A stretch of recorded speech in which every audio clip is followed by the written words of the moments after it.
नमस्कार दोस्तों, राधे राधे। इस लेक्चर में हम स्टैंडर्ड ऑन रिव्यू एंगेजमेंट का डिटेल में रिवीजन करने जा रहे हैं। तो सबसे पहले तो हम ये देख लेते हैं कि ऑडिट और रिव्यू में डिफरेंस क्या है। तो ऑडिट में क्या होता है, थोड़ा सा मैं ऑडिट के बारे में बताता हूँ। ऑडिट में क्या होता है, ऑडिट के अंदर से ये हिस्टोरिकल फाइनेंशियल इन्फॉर्मेशन पे एश्योरेंस देता है। और रिव्यू में क्या करता है, फिर रिव्यू में भी सीए क्या करता है, रिव्यू में भी सीए हिस्टोरिकल फाइनेंशियल इन्फॉर्मेशन पे क्या देता है, अपनी एश्योरेंस देता है। लेकिन अब दोनों में फिर डिफरेंस क्या हुआ, तो वही हम देखने जा रहे हैं कि ऑडिट और रिव्यू के अंदर डिफरेंस क्या है। सबसे पहला, ऑडिट में जो एश्योरेंस दी जाती है वो क्या होती है, रीजनेबल एश्योरेंस होती है। रीजनेबल मतलब हाई लेवल ऑफ एश्योरेंस। क्या होती है ऑडिट के अंदर, तो हाई लेवल ऑफ एश्योरेंस होती है। लेकिन रिव्यू में जो एश्योरेंस होती है वो लोअर लेवल ऑफ एश्योरेंस होती है। ऑडिट में हाई लेवल होती है, कैसे होती है, क्योंकि ऑडिट के अंदर क्या करता है, ये बहुत ज़्यादा मेहनत करता है, इंक्वायरी करता है, ऑब्जर्वेशन करता है, इंस्पेक्शन करता है, एक्सटर्नल कंफर्मेशन, री परफॉर्मेंस, री कैलकुलेशन। लेकिन रिव्यू के अंदर सीए क्या करता है, रिव्यू के अंदर सीए इतनी मेहनत नहीं करता। वहाँ पे सीए क्या करता है, मेनली क्या करता है, किन पे फोकस करता है, इंक्वायरी और एनालिटिकल प्रोसीजर। किन पे फोकस करता है, मेनली इंक्वायरी और एनालिटिकल प्रोसीजर पर ही। ये होता है रिव्यू के अंदर। इस कारण से यहाँ पे जो एश्योरेंस आती है वो भी क्या होती है, लिमिटेड एश्योरेंस। यहाँ पे लो लेवल ऑफ एश्योरेंस होती है। और ऑडिट में क्या करता है, एक्सटेंसिव प्रोसीजर्स करता है, मतलब वहाँ पे इंक्वायरी भी करेगा, इंस्पेक्शन भी करेगा, री परफॉर्मेंस भी, री कैलकुलेशन भी। फिर नेक्स्ट पॉइंट क्या है इनके अंदर, ऑडिट में बताओ क्या देता है, रीजनेबल एश्योरेंस। तो जो कंक्लूजन जाएगा वो भी क्या जाएगा, रीजनेबल कंक्लूजन। लेकिन रिव्यू में क्या हो रहा है, जो एश्योरेंस दे रहा है वो क्या लिमिटेड है, तो कंक्लूजन भी कैसे होगा, लिमिटेड कंक्लूजन होगा। फिर लास्ट देखो, लास्ट डिफरेंस क्या है इन दोनों के अंदर, ऑडिट और रिव्यू में। ऑडिट में हम क्या देते हैं, ओपिनियन देते हैं। क्या देते हैं, या तो मॉडिफाइड ओपिनियन देते हैं या अनमॉडिफाइड। लेकिन रिव्यू में क्या बोला जाएगा, इसे रिव्यू में इसे बोला जाएगा कंक्लूजन। इसे क्या बोला जाएगा, कंक्लूजन, या तो मॉडिफाइड कंक्लूजन या फिर अनमॉडिफाइड कंक्लूजन। तो ये तो हो गई कि इनमें क्या बोला जाता है, एक में होता है ओपिनियन और रिव्यू में होता है कंक्लूजन। अब सबसे मेन बात देखो, ऑडिट में जो लैंग्वेज होगी, लैंग्वेज ऑफ ओपिनियन, वो कैसी होगी, पॉजिटिवली वर्डेड। जबकि रिव्यू में जो लैंग्वेज होगी वो कैसी होगी, नेगेटिवली वर्डेड होगी। आप बोलोगे सर इसका मतलब क्या है। जैसे एग्जांपल लेता हूँ, ऑडिट में जब ऑडिटर क्या करता है, अनमॉडिफाइड ओपिनियन देता है, तो क्या बोलता है कि इन आवर ओपिनियन, कि मेरे ओपिनियन में फाइनेंशियल स्टेटमेंट क्या है, ट्रू एंड फेयर है, वो एकदम एज पर एफआरएफ है, उनमें कोई बड़ी गलती नहीं है। साफ बोलता है उसमें कि मेरे ओपिनियन में financial statement true and fair view दे रहे हैं। लेकिन रिव्यू में जब वो अनमॉडिफाइड कंक्लूजन देगा, रिव्यू में जब ये अनमॉडिफाइड कंक्लूजन देगा, तब ये ऐसे नहीं बोलेगा कि मेरे ओपिनियन में फाइनेंशियल स्टेटमेंट कि ट्रू एंड फेयर व्यू दे रहे हैं, ऐसे नहीं बोलेगा। इसमें बोलेगा कि मेरी नज़र में ऐसा कुछ नहीं आया। क्या बोलेगा, कि मेरी नज़र में ऐसा कुछ नहीं आया जिससे मुझे लगे कि फाइनेंशियल स्टेटमेंट में कोई गड़बड़ी हो। इस तरह घुमा फिरा के बोलेगा। रिव्यू के अंदर कभी भी सीधा नहीं बोलेगा कि भाई मेरे ओपिनियन में फाइनेंशियल स्टेटमेंट एकदम सही है, कोई गलती नहीं है। इस तरह से सीधा सीधा नहीं बोलेगा, घुमा फिरा के बोलेगा। क्या बोलेगा, कि मेरी नज़र में ऐसा कुछ भी नहीं आया जिससे कि मुझे लगे कि फाइनेंशियल स्टेटमेंट में कोई गड़बड़ी हो। ऐसा क्यों करता है ये, ऐसा घुमा फिरा के क्यों बोलता है, क्योंकि रिव्यू में क्या कर रहा है, बहुत कम मेहनत कर रहा है। क्या कर रहा है रिव्यू के अंदर, देखो फ्यूअर प्रोसीजर्स लगा रहा है, ओनली मेनली क्या कर रहा है, इंक्वायरी और एनालिटिकल प्रोसीजर से कर रहा है। रिव्यू में क्या कर रहा है, ये लिमिटेड एश्योरेंस दे रहा है। इस कारण से यहाँ पे सीधे नहीं बोलेगा कि फाइनेंशियल स्टेटमेंट एकदम सही है। इस कारण से क्या करता है, घुमा फिरा के बोलता है। तो ये हमने देख ली मेन डिफरेंस ऑडिट और रिव्यू के, यह मेन डिफरेंस। अब एक डाउट और आता है कि रिव्यू करवाना कब है। ऑडिट का तो हमें पता है कि जो कंपनी होती है, मान लो कोई कंपनी है तो उसको कंपलसरी होता है ऑडिट करवाना। लेकिन अगर कोई फर्म होती है तो उसका टर्नओवर अगर स्पेसिफाइड लिमिट से ज़्यादा चल जाता है तो उसको भी ऑडिट करवानी पड़ती है। लेकिन ये रिव्यू का क्या केस है, रिव्यू कब करवाना है, ये तो हमने कभी पढ़ा ही नहीं, इसके बारे में कभी सुना ही नहीं। तो इसका मैं आपको बता देता हूँ। एक तो होता है कंपलसरी रिव्यू, ICAI ने कहीं पे नहीं बताया कि कब करवाना है, मैं आपको बता देता हूँ इसका थोड़ा सा। एक होता है कंपलसरी रिव्यू, वो किसको करवाना होता है, वो करवाना होता है लिस्टेड एंटिटीज को। अभी करवाना क्यों होता है, ये बात डिटेल लेक्चर में कवर होती है, जो अपने डिटेल लेक्चर होते हैं उनके अंदर कवर होती है कि लिस्टेड एंटिटी को रिव्यू करवाना क्यों है। लेकिन मैं यहाँ पे बता देता हूँ किसको करवाना है, कंपलसरी वाला। तो कंपलसरी रिव्यू किसको करवाना पड़ता है, लिस्टेड एंटिटी को।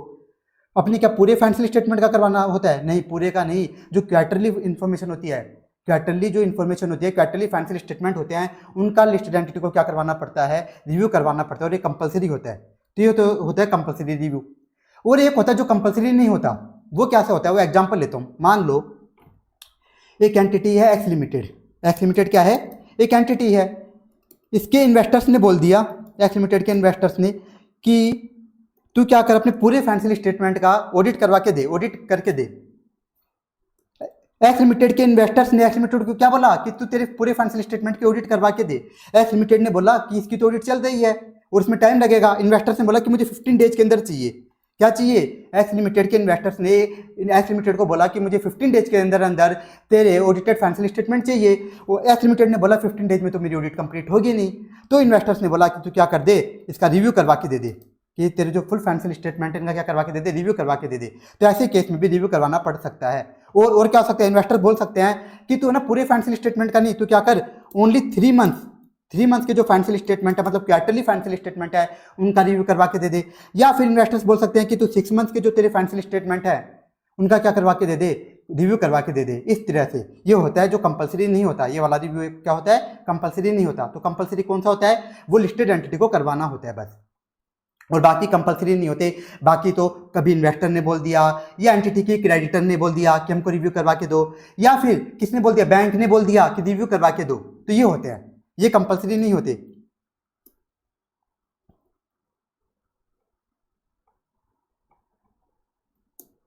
तो ये हो गया हमारा ऑडिट वर्सेज रिव्यू। और ऑडिट रिव्यू कब करवाना पड़ता है वो भी मैंने बता दिया।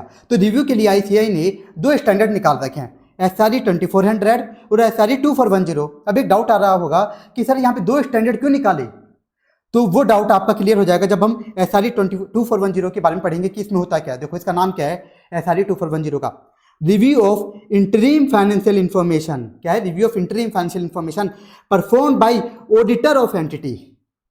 तो SRE 2410 में कौन से रिव्यू कवर होंगे, इसके अंदर ओनली वही रिव्यू कवर होंगे जो किसके हो रहे हो, इंटरिम फाइनेंशियल इंफॉर्मेशन के हो रहे हो। अगर मान लो पूरे फाइनेंशियल स्टेटमेंट के 12 मंथ्स के जो फाइनेंशियल स्टेटमेंट होते हैं अप्रैल से लेकर मार्च तक, अगर उसका रिव्यू हो रहा है तो वो इसके अंदर कवर नहीं होगा, वो SRE 2410 में कवर नहीं होगा। SRE 2410 में कौन से रिव्यू कवर होंगे, ओनली इंटरिम फाइनेंशियल इंफॉर्मेशन वाले। मान लो एक क्वार्टर का रिव्यू बोल दिया कि 6 मंथ का रिव्यू करवाओ, तो ये सारे किस में कवर होंगे, SRE 2410 में। लेकिन ध्यान से सुनना, दूसरी कंडीशन भी फुलफिल होनी चाहिए। क्या है दूसरी कंडीशन, वो रिव्यू कौन कर रहा हो, ऑडिटर ही कर रहा हो। मान लो एस लिमिटेड ने अपने ऑडिटर को ही बोल दिया कि तू ही क्या कर दे, मेरे क्वार्टर 1 का रिव्यू भी कर दे।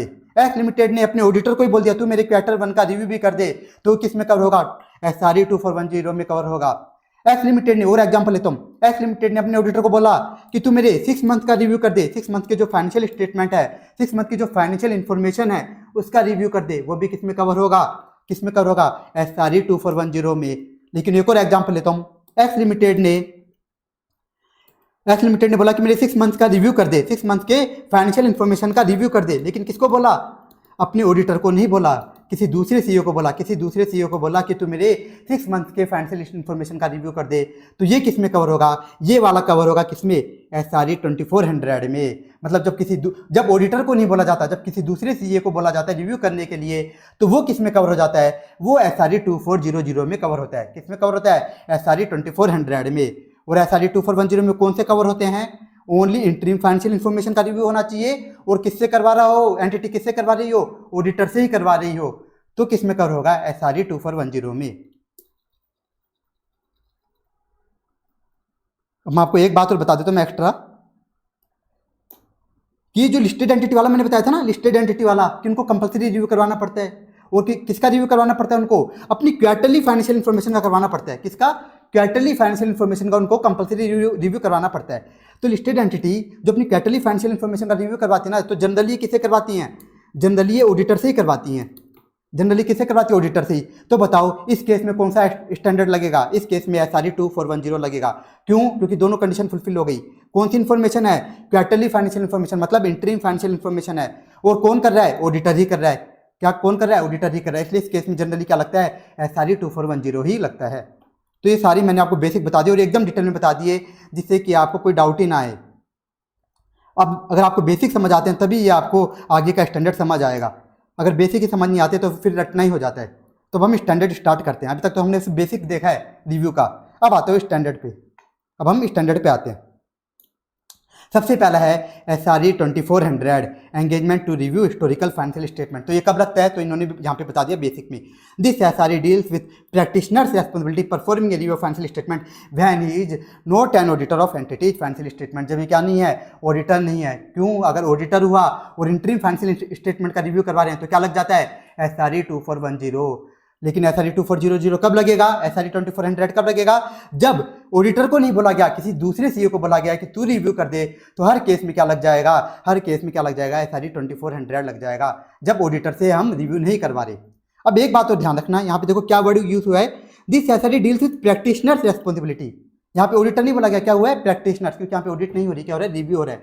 तो यहाँ पे हम क्या यूज करते हैं, प्रैक्टिशनर। प्रैक्टिशनर क्यों बोला जाता है, क्योंकि रिव्यू करेगा कौन, रिव्यू करेगा कौन, सीए इन प्रैक्टिस करेगा, इसलिए यहाँ पे क्या वर्ड यूज होता है, प्रैक्टिशनर, इस कारण से प्रैक्टिशनर बोला जाता है।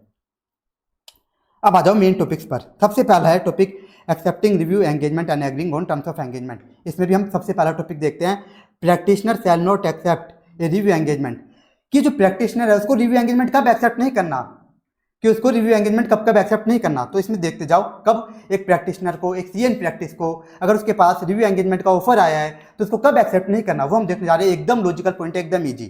पहला है कि that there is no rational purpose for engagement, for example law regulation require the financial statement to be audited. इसका मतलब क्या है, नो रेशनल पर्पज। इसका मतलब क्या है कि एक फर्म है, इसका क्या है, इसका जो टर्नओवर है, इसका टर्नओवर स्पेसिफाइड लिमिट से ज्यादा चला गया, इसका टर्नओवर क्या हुआ, लिमिट से ज्यादा चला गया, मोर देन लिमिट। तो इसको क्या करवानी पड़ेगी बताओ, इस पे क्या होती है, ऑडिट एप्लीकेबल होती है। इस फर्म पे क्या एप्लीकेबल है, ऑडिट एप्लीकेबल है। क्यों, क्योंकि इसका टर्नओवर स्पेसिफाइड लिमिट से ज्यादा चला गया। लेकिन ये फर्म क्या बोलती है, ये फर्म उस प्रैक्टिशनर को बोल दे तू हमारा क्या कर दे, इस फर्म ने बोला कि तू हमारा क्या कर दे, रिव्यू कर दे, हमको ऑडिट नहीं करवानी। तो ऐसे केस में वो बताओ प्रैक्टिशनर क्या बोलेगा इस फर्म को, ऐसे केस में सीएन प्रैक्टिस फर्म को बोलेगा कि भाई तुम्हारी लिमिट, जो तुम्हारी टर्नओवर की लिमिट है वो ज़्यादा चली गई है, तो तुम पे ऑडिट एप्लीकेबल और तुमको कंपलसरी है ऑडिट करवाना, तुमको कंपलसरी ऑडिट करवानी ही होगी। तो ऐसे केस में सीएन प्रैक्टिस जो रिव्यू एंगेजमेंट इसको एक्सेप्ट नहीं करेगा। कब नहीं करेगा, जब कोई रेशनल पर्पज ना हो। तो ये हो गया पहला पॉइंट। नेक्स्ट पॉइंट क्या है, नेक्स्ट पॉइंट देखो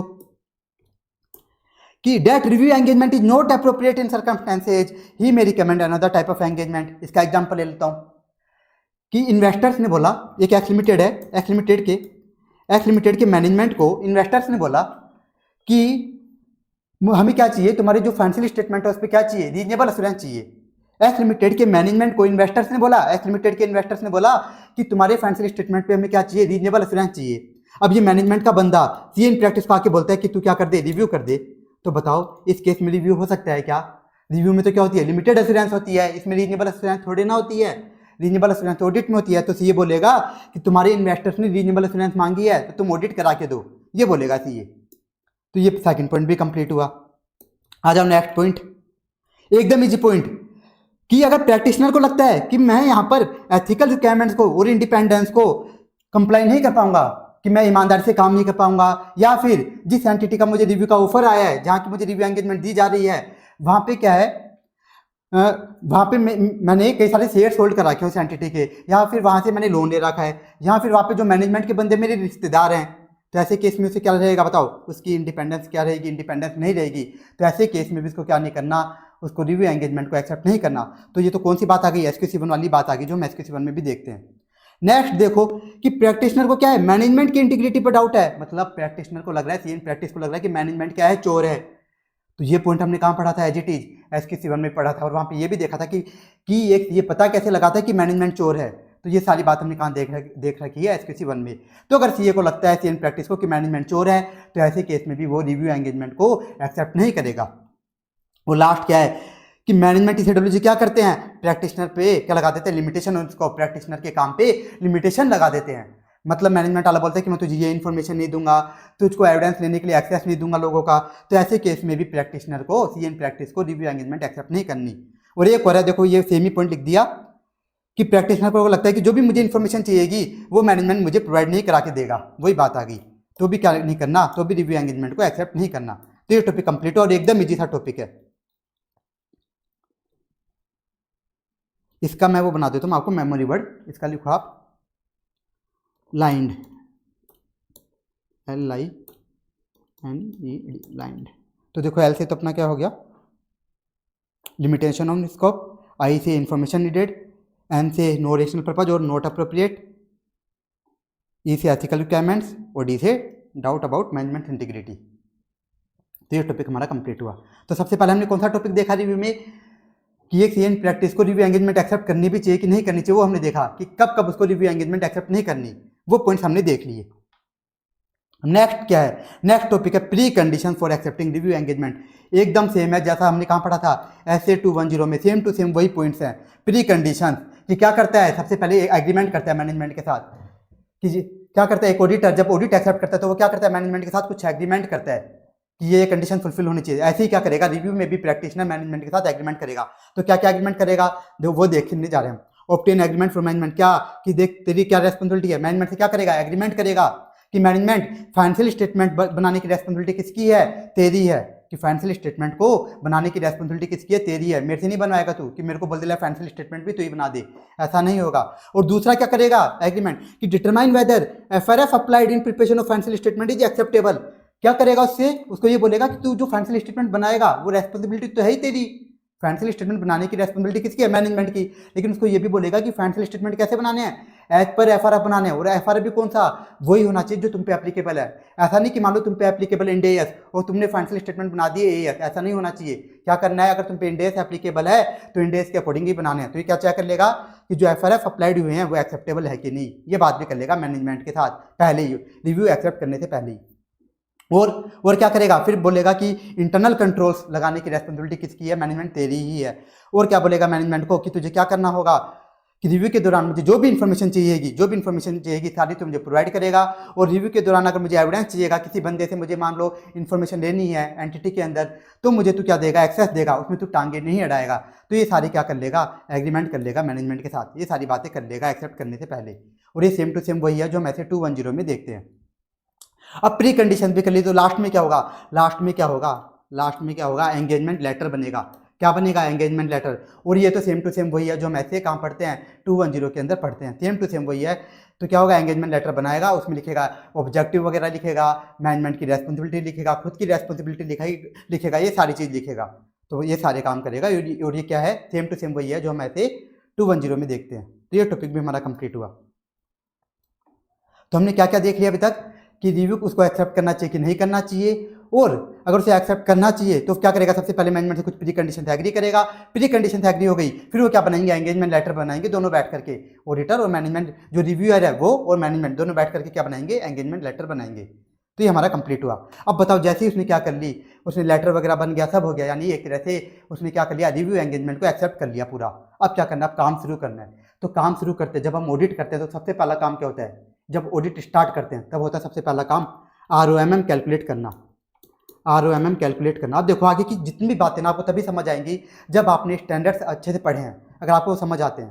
तो अगर आपने मेरे स्टैंडर्ड्स की रिवीजन नहीं देख रखे तो वो पहले आप देख लेना, तभी आपको समझ आएगा, क्योंकि रिव्यू में कुछ भी नहीं है, स्टैंडर्ड्स का ही छोटा रूप है, बस यहाँ पे कम मेहनत है। तो आपको ये तभी समझ आएगा रिव्यू वाला जब आपने स्टैंडर्ड्स की रिवीजन सुन रखे हैं। तो मैं आपको बताता हूँ, अब स्टार्ट करते हैं ये कि कैसे काम करेगा। तो सबसे पहले क्या होता है, ROMM कैलकुलेट करता है। और ROMM कैसे कैलकुलेट करते हैं हम, अंडरस्टैंडिंग लेके एंटिटी की। तो वही काम यहाँ पे करेगा, क्या करेगा, अंडरस्टैंडिंग लेगा एंटिटी की और क्या निकाल लेगा, ROMM निकाल लेगा। उसके बाद क्या करते हैं, ROMM निकालने के बाद मैटेरियलिटी कैलकुलेट करते हैं। तो यहाँ पे भी क्या करेगा, मैटेरियलिटी कैलकुलेट करेगा, यहाँ पे भी क्या करेगा, मैटेरियलिटी निकालेगा। और उसके बाद हम क्या करते हैं, मैटेरियलिटी निकालने के बाद उसके बाद हम प्रोसीजर्स वगैरह डिसाइड करते हैं। उसमें क्या क्या होती है, inquiry, observation, inspection, external confirmation, reperformance, recalculation, analytical procedure, कई सारी प्रोसीजर्स होती हैं। लेकिन रिव्यू में मैंने क्या बताया आपको, रिव्यू में इतनी मेहनत नहीं करता। रिव्यू में मेनली कौन सी प्रोसीजर्स करता है, रिव्यू के अंदर मेनली प्रैक्टिशनर दो ही प्रोसीजर्स करता है। कौन कौन सी, इंक्वायरी और एनालिटिकल प्रोसीजर्स। क्या क्या, इंक्वायरी और एनालिटिकल प्रोसीजर्स। तो बस अब हम इनको डिटेल में देख लेते हैं। सबसे पहला क्या है topic, why inquiry is important in review, कि इंक्वायरी इंपॉर्टेंट क्यों है। तो इस टॉपिक में ऐसे ने क्या क्या दिया, तो इंक्वायरी की डेफिनेशन दे दी और इंक्वायरी की नीड दे दी कि इंक्वायरी इंपॉर्टेंस क्यों है, भाई इंक्वायरी करना क्यों जरूरी है, उसकी नीड दे दी, इस तरह से बता दिया। तो सबसे पहले देखो डेफिनेशन क्या लिखी है, in a review inquiry include seeking information from management and other person within the entity.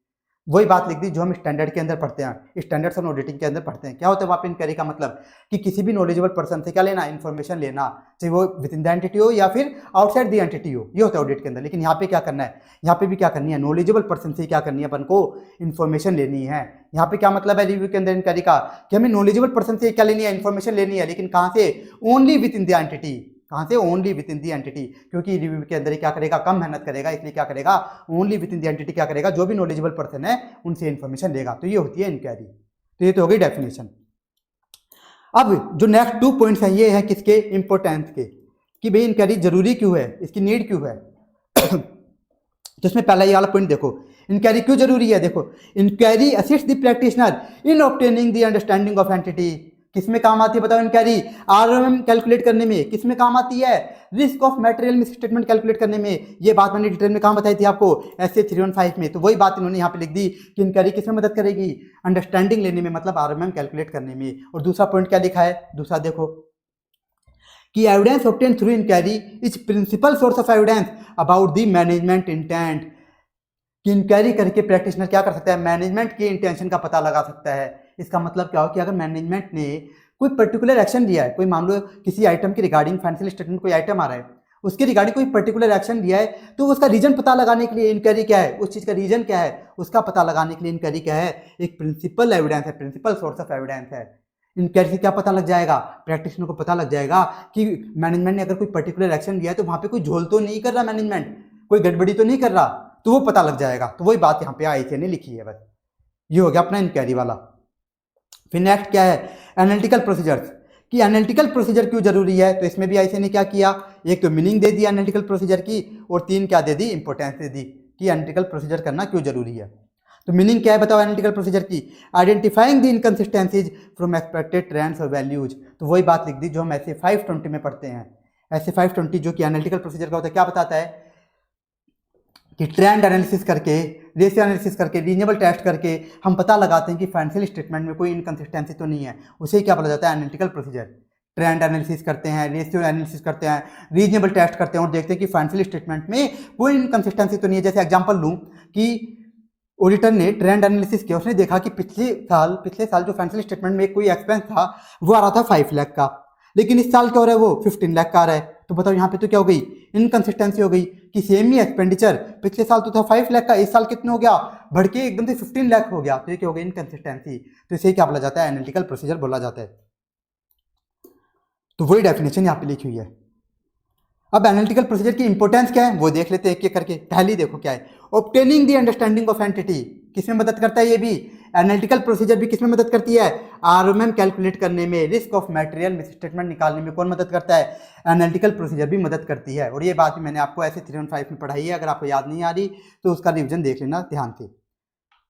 उसके बाद नेक्स्ट पॉइंट देखो क्या है, providing corroborative evidence for inquiries already performed. इसका मतलब क्या, पहले तो ये बता दूं कोरोबोरेटिव क्या होता है। कोरोबोरेटिव मतलब सपोर्टिव एविडेंस। अब इस पॉइंट का मतलब क्या वो बताता हूं। मान लो प्रैक्टिशनर ने मैनेजमेंट से क्या करी, इंक्वायरी करी। रिव्यू में क्या करता है, मैंने इंक्वायरी करता है, तो इंक्वायरी करी तो उसे इंक्वायरी में लगा कि एक पर्टिकुलर आइटम में क्या है, गड़बड़ी है थोड़ी। इंक्वायरी में से क्या लगा कि एक पेंडल के पर्टिकुलर आइटम में क्या है, गड़बड़ी है। और जब उसने एनालिटिकल प्रोसीजर लगाई ना, क्या लगाई उसने, एनालिटिकल प्रोसीजर लगाई, तो उसे क्या हुआ, उसी सेम पर्टिकुलर आइटम में क्या मिली, इनकंसिस्टेंसी भी मिल गई। उसी सेम आइटम में जहाँ पे इसको इंक्वायरी में गड़बड़ी लग रही थी, एनालिटिकल प्रोसीजर लगाने के बाद भी उसी सेम आइटम में क्या मिल गई, इनकंसिस्टेंसी भी मिल गई। तो एक तरह से क्या हो गया, ये सपोर्टिव एविडेंस हो गया। तो एक तरह से एनालिटिकल प्रोसीजर क्या हो गया, सपोर्ट कर रहा है ये इंक्वायरी को। ये क्या कर रहा है, सपोर्ट कर रहा है इंक्वायरी को। तो ये बात इन्होंने यहाँ पे लिख दी। अब लास्ट पॉइंट देखो क्या है, लास्ट इंपोर्टेंस क्या है, serving as additional procedure when practitioner become aware that financial statement may be materially misstated. इसका मतलब क्या है, ये समझो कि इंक्वायरी और एनालिटिकल प्रोसीजर्स लगाने के बाद प्रैक्टिशनर को लगा कि फाइनेंशियल स्टेटमेंट के एक पर्टिकुलर आइटम में क्या है, एक पर्टिकुलर फाइनेंशियल स्टेटमेंट के एक पर्टिकुलर आइटम में क्या हो सकती है, मैटेरियल मिसस्टेटमेंट हो सकती है। ये लग रहा है, अभी कंफर्म नहीं हुआ, प्रैक्टिशनर को अभी लग रहा है, प्रैक्टिशनर को इंक्वायरी और एनालिटिकल प्रोसीजर करने के बाद लग रहा है कि फाइनेंशियल स्टेटमेंट के एक पर्टिकुलर आइटम में क्या हो सकती हैं, बड़ी गलतियां हो सकती हैं, मैटेरियल मिसस्टेटमेंट हो सकती हैं। तो क्या होता है, ये एडिशनल प्रोसीजर्स करने में भी काम आता है एनालिटिकल प्रोसीजर। मतलब अगर उसे लग रहा है, इसका मतलब समझा देता हूं कि अगर प्रैक्टिशनर को लगा कि इस पर्टिकुलर आइटम में मैटेरियल मिसस्टेटमेंट हो सकती है, तो वो क्या करेगा, उसी पर्टिकुलर आइटम के लिए अब क्या करेगा, डिटेल में, और ज़्यादा डिटेल में क्या करेगा, और ज़्यादा डिटेल में एनालिटिकल प्रोसीजर करेगा, और ज़्यादा डिटेल में करेगा। लेकिन आईसीए ने क्या किया, सिर्फ यहाँ पे एनालिटिकल प्रोसीजर के अंदर ही डाले ये पॉइंट, और ये सेम टू सेम पॉइंट कहाँ पे भी आएगा, इंक्वायरी में भी आएगा। लेकिन आईसीए ने थ्योरी में लिखा नहीं, तो अगर थ्योरी क्वेश्चन आ जाए तो आपको लिखना नहीं है इंक्वायरी वाले में। लेकिन ये जो पॉइंट है, ये वाला जो लास्ट पॉइंट है, ये पॉइंट इंक्वायरी वाले में भी आएगा, इसमें भी करेगा। मतलब अगर प्रैक्टिशनर को लग रहा है कि फाइनेंशियल स्टेटमेंट के किसी पर्टिकुलर आइटम में मटेरियल मिस स्टेटमेंट हो सकती है, तो वहां पे क्या करेगा बताओ प्रैक्टिशनर? वहां पे प्रैक्टिशनर क्या करेगा? इंक्वायरी और एनालिटिकल प्रोसीजर ही वो डिटेल में करेगा। इंक्वायरी भी करेगा डिटेल में और एनालिटिकल प्रोसीजर भी करेगा, दोनों काम करेगा। ये बात आप बोलोगे सर लिखी कहां पर है? अभी इसी स्टैंडर्ड के अंदर आगे आएगी ये बात। तो ये जो वाला जो पॉइंट है ये क्या आएगा? इंक्वायरी वाले में भी आना चाहिए, लेकिन ऐसे नहीं लिखा नहीं। तो अगर क्वेश्चन आ जाए इंक्वायरी वाला तो आपको लिखना नहीं है, बस मैंने आपको बता दिया।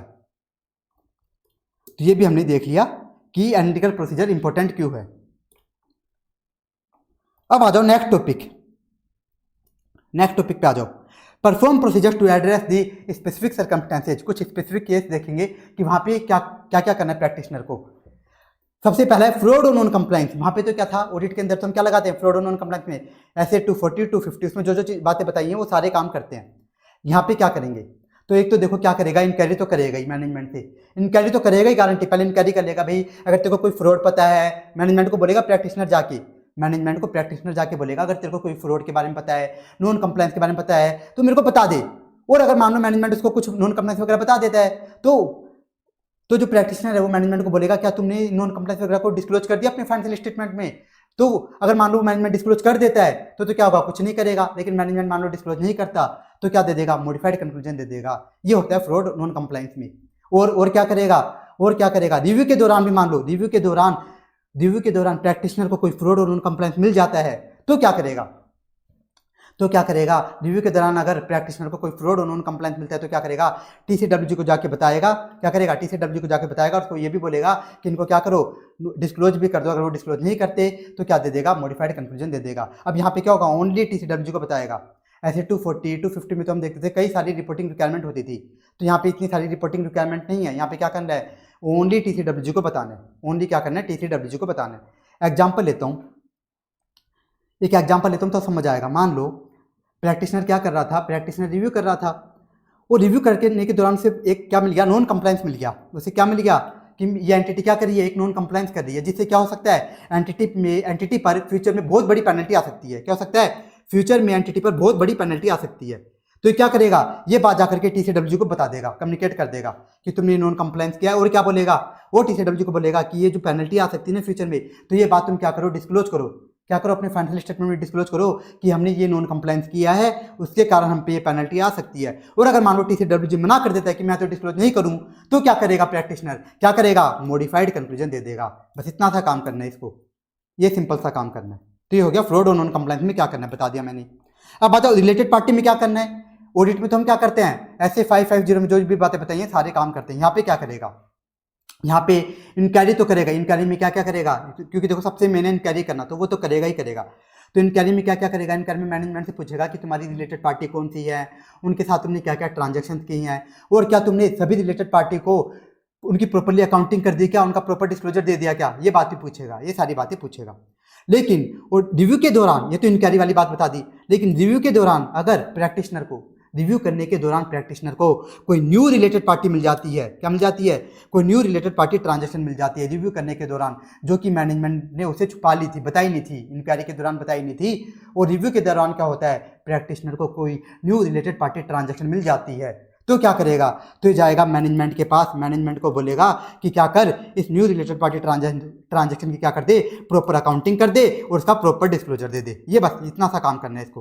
क्या करना है? एक तो इंक्वायरी तो करनी ही करनी है, वो तो मैंने पहले ही बता दिया, लेकिन रिव्यू करने के दौरान इसको कोई न्यू रिलेटेड पार्टी ट्रांजैक्शन मिल जाती है जो कि मैनेजमेंट के बंदे ने इसको नहीं बताई थी, तो ये क्या करेगा? मैनेजमेंट के पास जाएगा और बोलेगा कि इस न्यू रिलेटेड पार्टी ट्रांजैक्शन का भी क्या कर दे, तू प्रॉपर अकाउंटिंग कर दे, इसका प्रॉपर डिस्क्लोजर कर दे, as per AS Ind AS जो भी प्रॉपर अकाउंटिंग होनी चाहिए वो कर दे और जो भी डिस्क्लोजर होना चाहिए वो दे दे। लेकिन अगर मान लो मैनेजमेंट मना कर देता है तो क्या करेगा? मॉडिफाइड कंक्लूजन दे देगा। अब देखो यहाँ पे कितना सा काम करना है, वहां पे तो कितने सारे काम होते थे। अगर आपको याद हो, ऑडिट में जब हम रिलेटेड पार्टी देखते हैं और अगर कोई न्यू रिलेटेड पार्टी ट्रांजैक्शन मिल जाती है तो सबसे पहले जाके तो मैनेजमेंट को धमकाते हैं कि भाई तू कर क्या रहा है, तूने ये पार्टी हमें बताई क्यों नहीं, रिलेटेड पार्टी ट्रांजैक्शन। और फिर क्या करते हैं, और हम क्या करते हैं, बहुत ज़्यादा प्रोसीजर्स लगाते हैं कि और भी तो कोई न्यू रिलेटेड पार्टी ट्रांजैक्शन नहीं है जो कि मैनेजमेंट ने छुपाई हो। इतना सारा काम करते हैं, वहाँ पे बहुत सारी मेहनत करते हैं, लेकिन यहाँ पे नहीं करेगा। यहाँ पे तो अगर कोई मिल गई तो क्या करेगा? जाके बोल देगा मैनेजमेंट को कि इसकी भी अकाउंटिंग कर दे, बस इतना सा काम करेगा यहाँ पे तो। फिर आया सब्सिक्वेंट इवेंट। तो सब्सिक्वेंट इवेंट में क्या करेगा, वो इंक्वायरी तो करेगा ही करेगा कि भाई तूने सारे सब्सिक्वेंट इवेंट आइडेंटिफाई तो कर लिए ना, और अगर वो एडजस्टिंग थे तो उनका एडजस्टमेंट कर दिया क्या, और अगर वो नॉन एडजस्टिंग थे तो उनका डिस्क्लोजर दे दिया क्या। इस तरह से इंक्वायरी तो करेगा ही करेगा। और साथ में क्या करेगा, मान लो रिव्यू के दौरान उसको क्या मिल जाते हैं, कोई न्यू सब्सिक्वेंट इवेंट मिल जाते हैं। क्या मिल जाते हैं, न्यू सब्सिक्वेंट इवेंट। तो मैनेजमेंट को जाके बोलेगा कि अगर वो एडजस्टिंग इवेंट है तो बोलेगा इनका एडजस्टमेंट कर दे, और अगर वो नॉन एडजस्टिंग इवेंट है तो बोलेगा कि इनका डिस्क्लोजर दे दे। इस तरह से जाके बोलेगा मैनेजमेंट को। और अगर मैनेजमेंट मना कर देता है कि भाई मैं तो नहीं करूं, तो क्या करेगा, मॉडिफाइड कंक्लूजन दे देगा। क्या करेगा, मॉडिफाइड कंक्लूजन। यहाँ पे क्या बोलते हैं, कंक्लूजन बोलते हैं, ओपिनियन नहीं बोलते। तो कितना सिंपल सा काम है। तो ये भी हो गया कंप्लीट।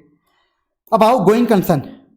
गोइंग कंसर्न में क्या करेगा, मान लो रिव्यू करने के दौरान प्रैक्टिशनर को कोई न्यू इवेंट कंडीशन मिल जाते हैं। क्या मिल जाते हैं, न्यू इवेंट एंड कंडीशन मिल जाते हैं, जिनसे क्या आ रहा हो, जिनसे कि एंटिटी के गोइंग कंसर्न पे खतरा आ रहा हो। क्या आ रहा हो, एंटिटी के गोइंग कंसर्न पे ही क्या आ रहा हो, डाउट आ रहा हो। तो ऐसे केस में क्या करेगा, ये जाएगा मैनेजमेंट के पास, मैनेजमेंट को बोलेगा कि देख ये न्यू इवेंट कंडीशन हो रहे हैं, इनसे तेरे गोइंग कंसर्न पे खतरा आ रहा है, तो तू क्या कर, एक प्लान बना। क्या कर, प्लान बना इनसे बचने के लिए।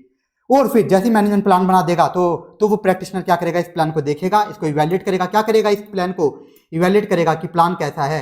अगर ये प्लान उसको अच्छा लगता है तो प्रैक्टिशनर क्या बोलेगा कि यहाँ पे तो कोई भी मैटेरियल अनसर्टेनिटी एग्जिस्ट नहीं करती।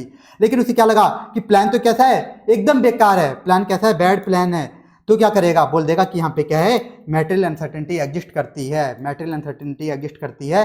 तो ऐसे केस में प्रैक्टिशनर मैनेजमेंट को बोलेगा कि तू क्या कर, डिस्क्लोजर दे। क्या कर, डिस्क्लोजर दे। और अगर मैनेजमेंट मना कर देता है कि नहीं मैं तो डिस्क्लोजर नहीं दूंगा, तो क्या करेगा, प्रैक्टिशनर मॉडिफाइड कंक्लूजन दे देगा। तो सारी चीज वही हो रही है। तो देखो कितना सिंपल सा काम है। वापस बता देता हूँ, लेकिन ये बातें आपको तभी समझ आएंगी, इतनी चीज़ें तभी समझ आएंगी जब आपने स्टैंडर्ड्स ऑन ऑडिटिंग के मेरे रिवीजन देख रखे हैं। नहीं तो आपको कुछ समझ नहीं आएगा, क्योंकि सारी बातें डिटेल में मैंने वहाँ पे पढ़ाई है आपको कि प्लान क्या होता है, कैसे इवैल्यूएट करता है, उसके बाद मैटेरियल अनसर्टेनिटी कैसे डिसाइड करता है। तो वो सारी बातें तभी समझ आएंगी। तो गोइंग कंसर्न वाला वापस से देखो कि रिव्यू करने के दौरान प्रैक्टिशनर को अगर कोई नया इवेंट कंडीशन मिल जाता है जिससे कि क्या हो रहा हो, उस एंटिटी के गोइंग कंसर्न पे खतरा आ रहा हो, तो वो क्या करेगा, मैनेजमेंट के पास जाएगा, उसको बताएगा कि तू क्या कर, इस इवेंट कंडीशन के रिगार्डिंग क्या बना, प्लान बना। अब जैसे ही मैनेजमेंट प्लान बना देगा तो क्या करेगा, उस प्लान को इवैल्यूएट करेगा और देखेगा कि प्लान अच्छा है कि नहीं। तो प्लान अच्छा है कि नहीं, फिर वो क्या पता लगा लेगा कि मैटेरियल अनसर्टेनिटी एग्जिस्ट करती है या फिर नहीं करती। और अगर मैटेरियल अनसर्टेनिटी एग्जिस्ट करती नहीं है तो फिर कोई दिक्कत नहीं, फिर कुछ नहीं करेगा। लेकिन अगर मैटेरियल अनसर्टेनिटी एग्जिस्ट करती है तो क्या करेगा, मैनेजमेंट को बोलेगा कि इसके रिगार्डिंग डिस्क्लोजर दे। और अगर मैनेजमेंट मना कर देता है डिस्क्लोजर देने के रिगार्डिंग, तो क्या होगा, तो ये क्या दे देगा, प्रैक्टिशनर मॉडिफाइड कंक्लूजन दे देगा। क्या दे देगा, मॉडिफाइड कंक्लूजन। तो ये सारी प्रोसेस होगी। तो यही बात यहाँ पे लिखी है कि अगर प्रैक्टिशनर अवेयर हो जाता है कि न्यू इवेंट कंडीशन के बारे में, तो मैनेजमेंट से प्लान के बारे में पूछेगा कि भाई तू प्लान बना, फिर क्या कर लेगा, उनको इवैल्यूएट कर लेगा, उनको इवैल्यूएट और कर लेगा। तो ये भी हमारा कंप्लीट हुआ। फिर आ जाओ using the work of others. Using the work of others, बताओ ये कहाँ पे पढ़ते हैं हम, स्टैंडर्ड्स ऑन ऑडिटिंग में, पूरी ऐसे 600 वाली सीरीज वहाँ पे पढ़ते हैं। तो क्या एक प्रैक्टिशनर जो रिव्यू कर रहा है, क्या वो भी अदर ऑडिटर के काम को, इंटरनल ऑडिटर के काम को और एक्सपर्ट के काम को यूज कर सकता है क्या। तो यहाँ पे बोला है कि ये जो अपना प्रैक्टिशनर है, जो रिव्यूअर है, ये भी क्या कर सकता है, ये भी अदर प्रैक्टिशनर और एक्सपर्ट के काम को यूज कर सकता है। साफ साफ बोल दिया, ये भी क्या कर सकता है, अदर प्रैक्टिशनर और एक्सपर्ट के काम को ये भी यूज कर सकता है। लेकिन इसे क्या करना पड़ेगा, उसके काम को यूज करने से पहले देखना पड़ेगा कि उन्होंने जो काम करके दिया है वो एडुकेट है कि नहीं। क्या देखना पड़ेगा कि वो काम जो काम इन्होंने करके दिया है, अदर रिव्यूअर ने या फिर एक्सपर्ट ने जो काम करके दिया है वो एडुकेट है कि नहीं। अब ये कैसे चेक करते हैं, ये सारी हमने कहाँ पे सीखी, सारी बातें हमने ऑडिट के अंदर सीखी हैं। ऐसे 600, 610, 620 में हमने सीखा है कि ये कैसे चेक किया जाएगा कि अदर प्रैक्टिशनर ने, इंटरनल ऑडिटर ने, एक्सपर्ट ने जो काम करके दिया है वो एडुकेट है कि नहीं। तो ये कहाँ पे हम सीखते हैं, स्टैंडर्ड्स में सीखते हैं, 600 वाली सीरीज में। बताइए इसे, आप इतना सही बताए कि क्या करना है इस केस में। अब आ जाओ नेक्स्ट टॉपिक। ये टॉपिक भी हमारा कंप्लीट हुआ।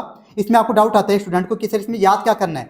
तो इसमें ऐसे देखो कैसे क्वेश्चन पूछ सकता है। इसमें मान लो 2-3 केस दे देगा, वो बोल देगा इन केस के बारे में बताओ कि प्रैक्टिशनर इनको कैसे रिव्यू करेगा, क्या प्रोसीजर्स लगाएगा। कोई भी 2-3 केस दे देगा और पूछ लेगा आपसे। इस तरह से इसमें क्वेश्चन आ सकता है। इसमें इंपॉर्टेंट भी है, देखो रिव्यू वाले में सब इंपॉर्टेंट है, क्योंकि ओनली 2 ही स्टैंडर्ड्स और क्वेश्चन कंपलसरी आता है, तो इसके अंदर सब इंपॉर्टेंट है इसके अंदर। नेक्स्ट देखो, अब क्या टॉपिक है, perform additional procedures on becoming aware that financial statement may be मैटेरियली miss stated. ये क्या टॉपिक है, ये देखो आप,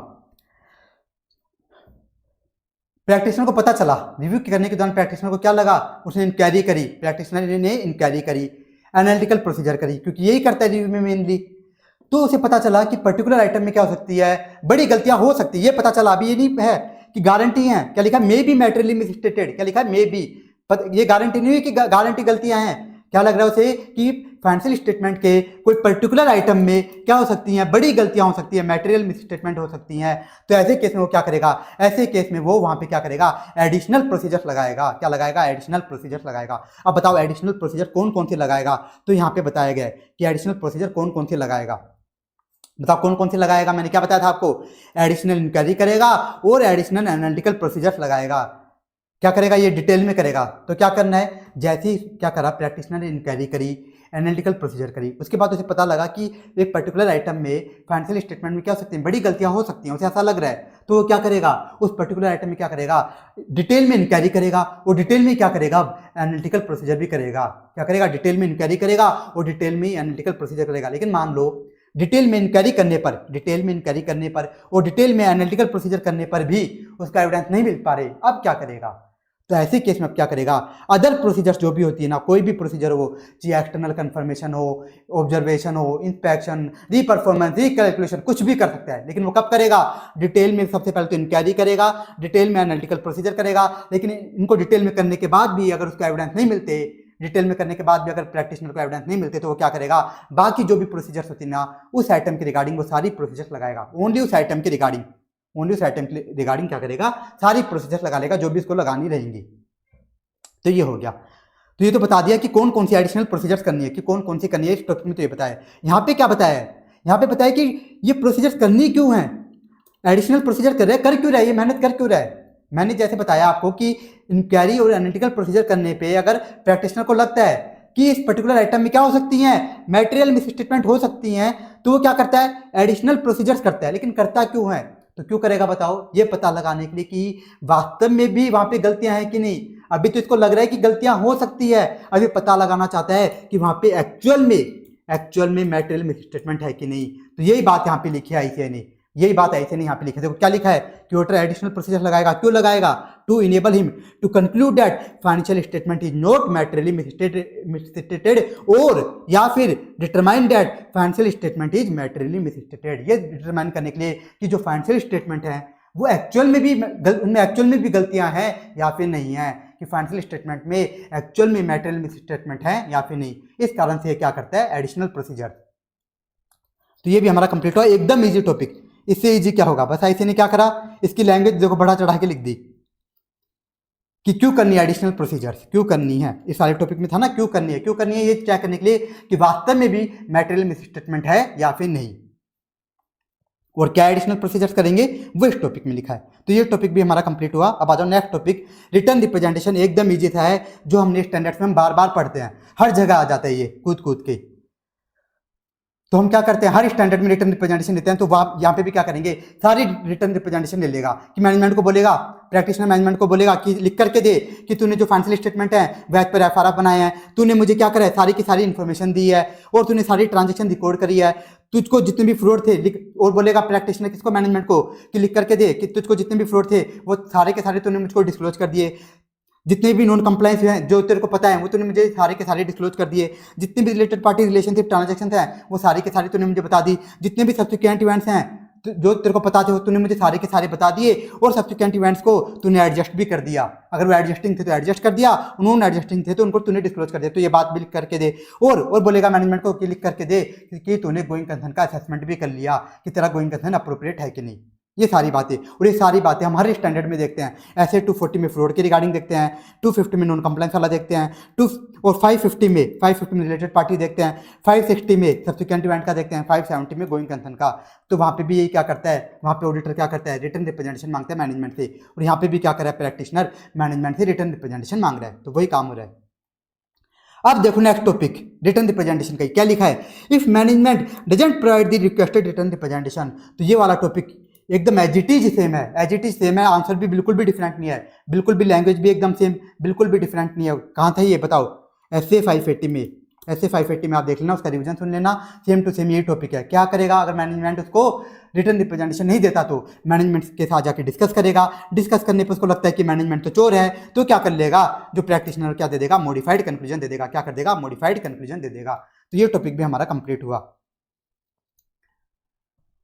अब आ जाओ नेक्स्ट टॉपिक पर, प्रैक्टिशनर कंक्लूजन। क्या क्या होता है कंक्लूजन, क्या बताया था मैंने, वही अनमोडिफाइड या फिर मॉडिफाइड। अब ये एकदम सेम टू सेम है, मैं आपको कुछ भी नहीं पढ़ा रहा क्योंकि ऐसे 705 में मैंने डिटेल में पढ़ा है कि अनमोडिफाइड हम कब देते हैं ओपिनियन, मॉडिफाइड ओपिनियन कब देते हैं, तो एकदम सेम टू सेम है, इसमें मैं आपको कुछ भी नहीं पढ़ा रहा। यहाँ पे वही लिखा है कि क्वालिफाइड की डेफिनेशन, क्वालिफाइड कब देते हैं, एडवर्स कब देते हैं, डिस्क्लेमर कब देते हैं। अब एक डिफरेंस है वो मैं पढ़ा देता हूँ।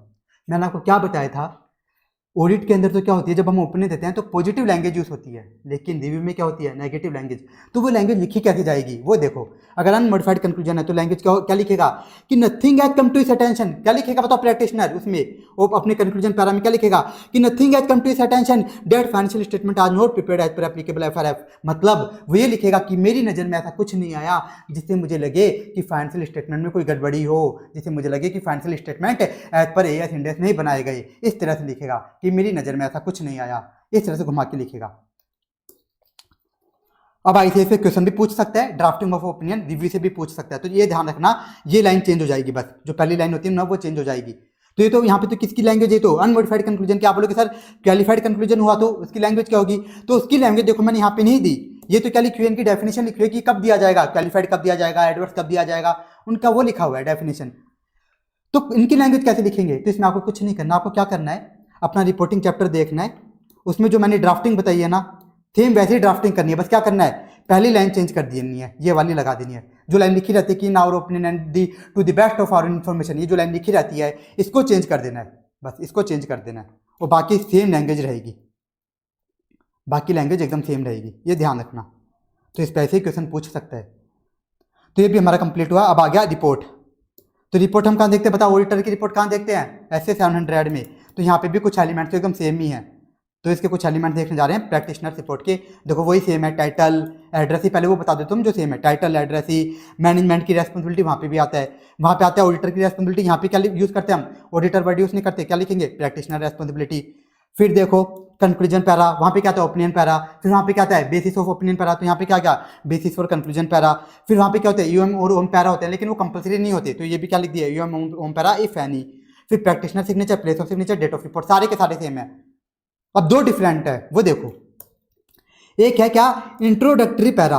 अब आप बोलोगे सर ये क्या है, तो ये भी कुछ नहीं है, ये भी सेम ही है, याद करो। ऐसे 700 में मैंने बताया था ओपिनियन पैरा, एक होता है ओपिनियन पैरा जिसमें हम क्या करते हैं, ओपिनियन देते हैं एक तो, लेकिन वहाँ पे हम कुछ फॉर्मेलिटी वाली बातें भी लिखते हैं जो कि लिखनी होती है, कंपलसरी होती है ओपिनियन पैरा में। ये बात मैंने कहाँ बताई थी, ऐसे 700 में। याद नहीं आ रही तो रिविजन सुन लेना। अब ये फॉर्मेलिटी वाली बातें क्या होती हैं, ये बताता है कि मैंने इस एंटिटी की, उस एंटिटी का नाम बताता है कि इस एंटिटी के फाइनेंशियल स्टेटमेंट की ऑडिट कर दी है। फिर बताता है कि फाइनेंशियल स्टेटमेंट में क्या क्या आता है, ये बताता है कि P&L आते हैं, कैश फ्लो आता है, बैलेंस शीट आती है, ये सारी बातें बताता है। और बताता है कि फाइनेंशियल स्टेटमेंट का पीरियड कौन सा था, कि कौन से फाइनेंशियल स्टेटमेंट की मैंने ऑडिट करी है, उसका पीरियड बताता है।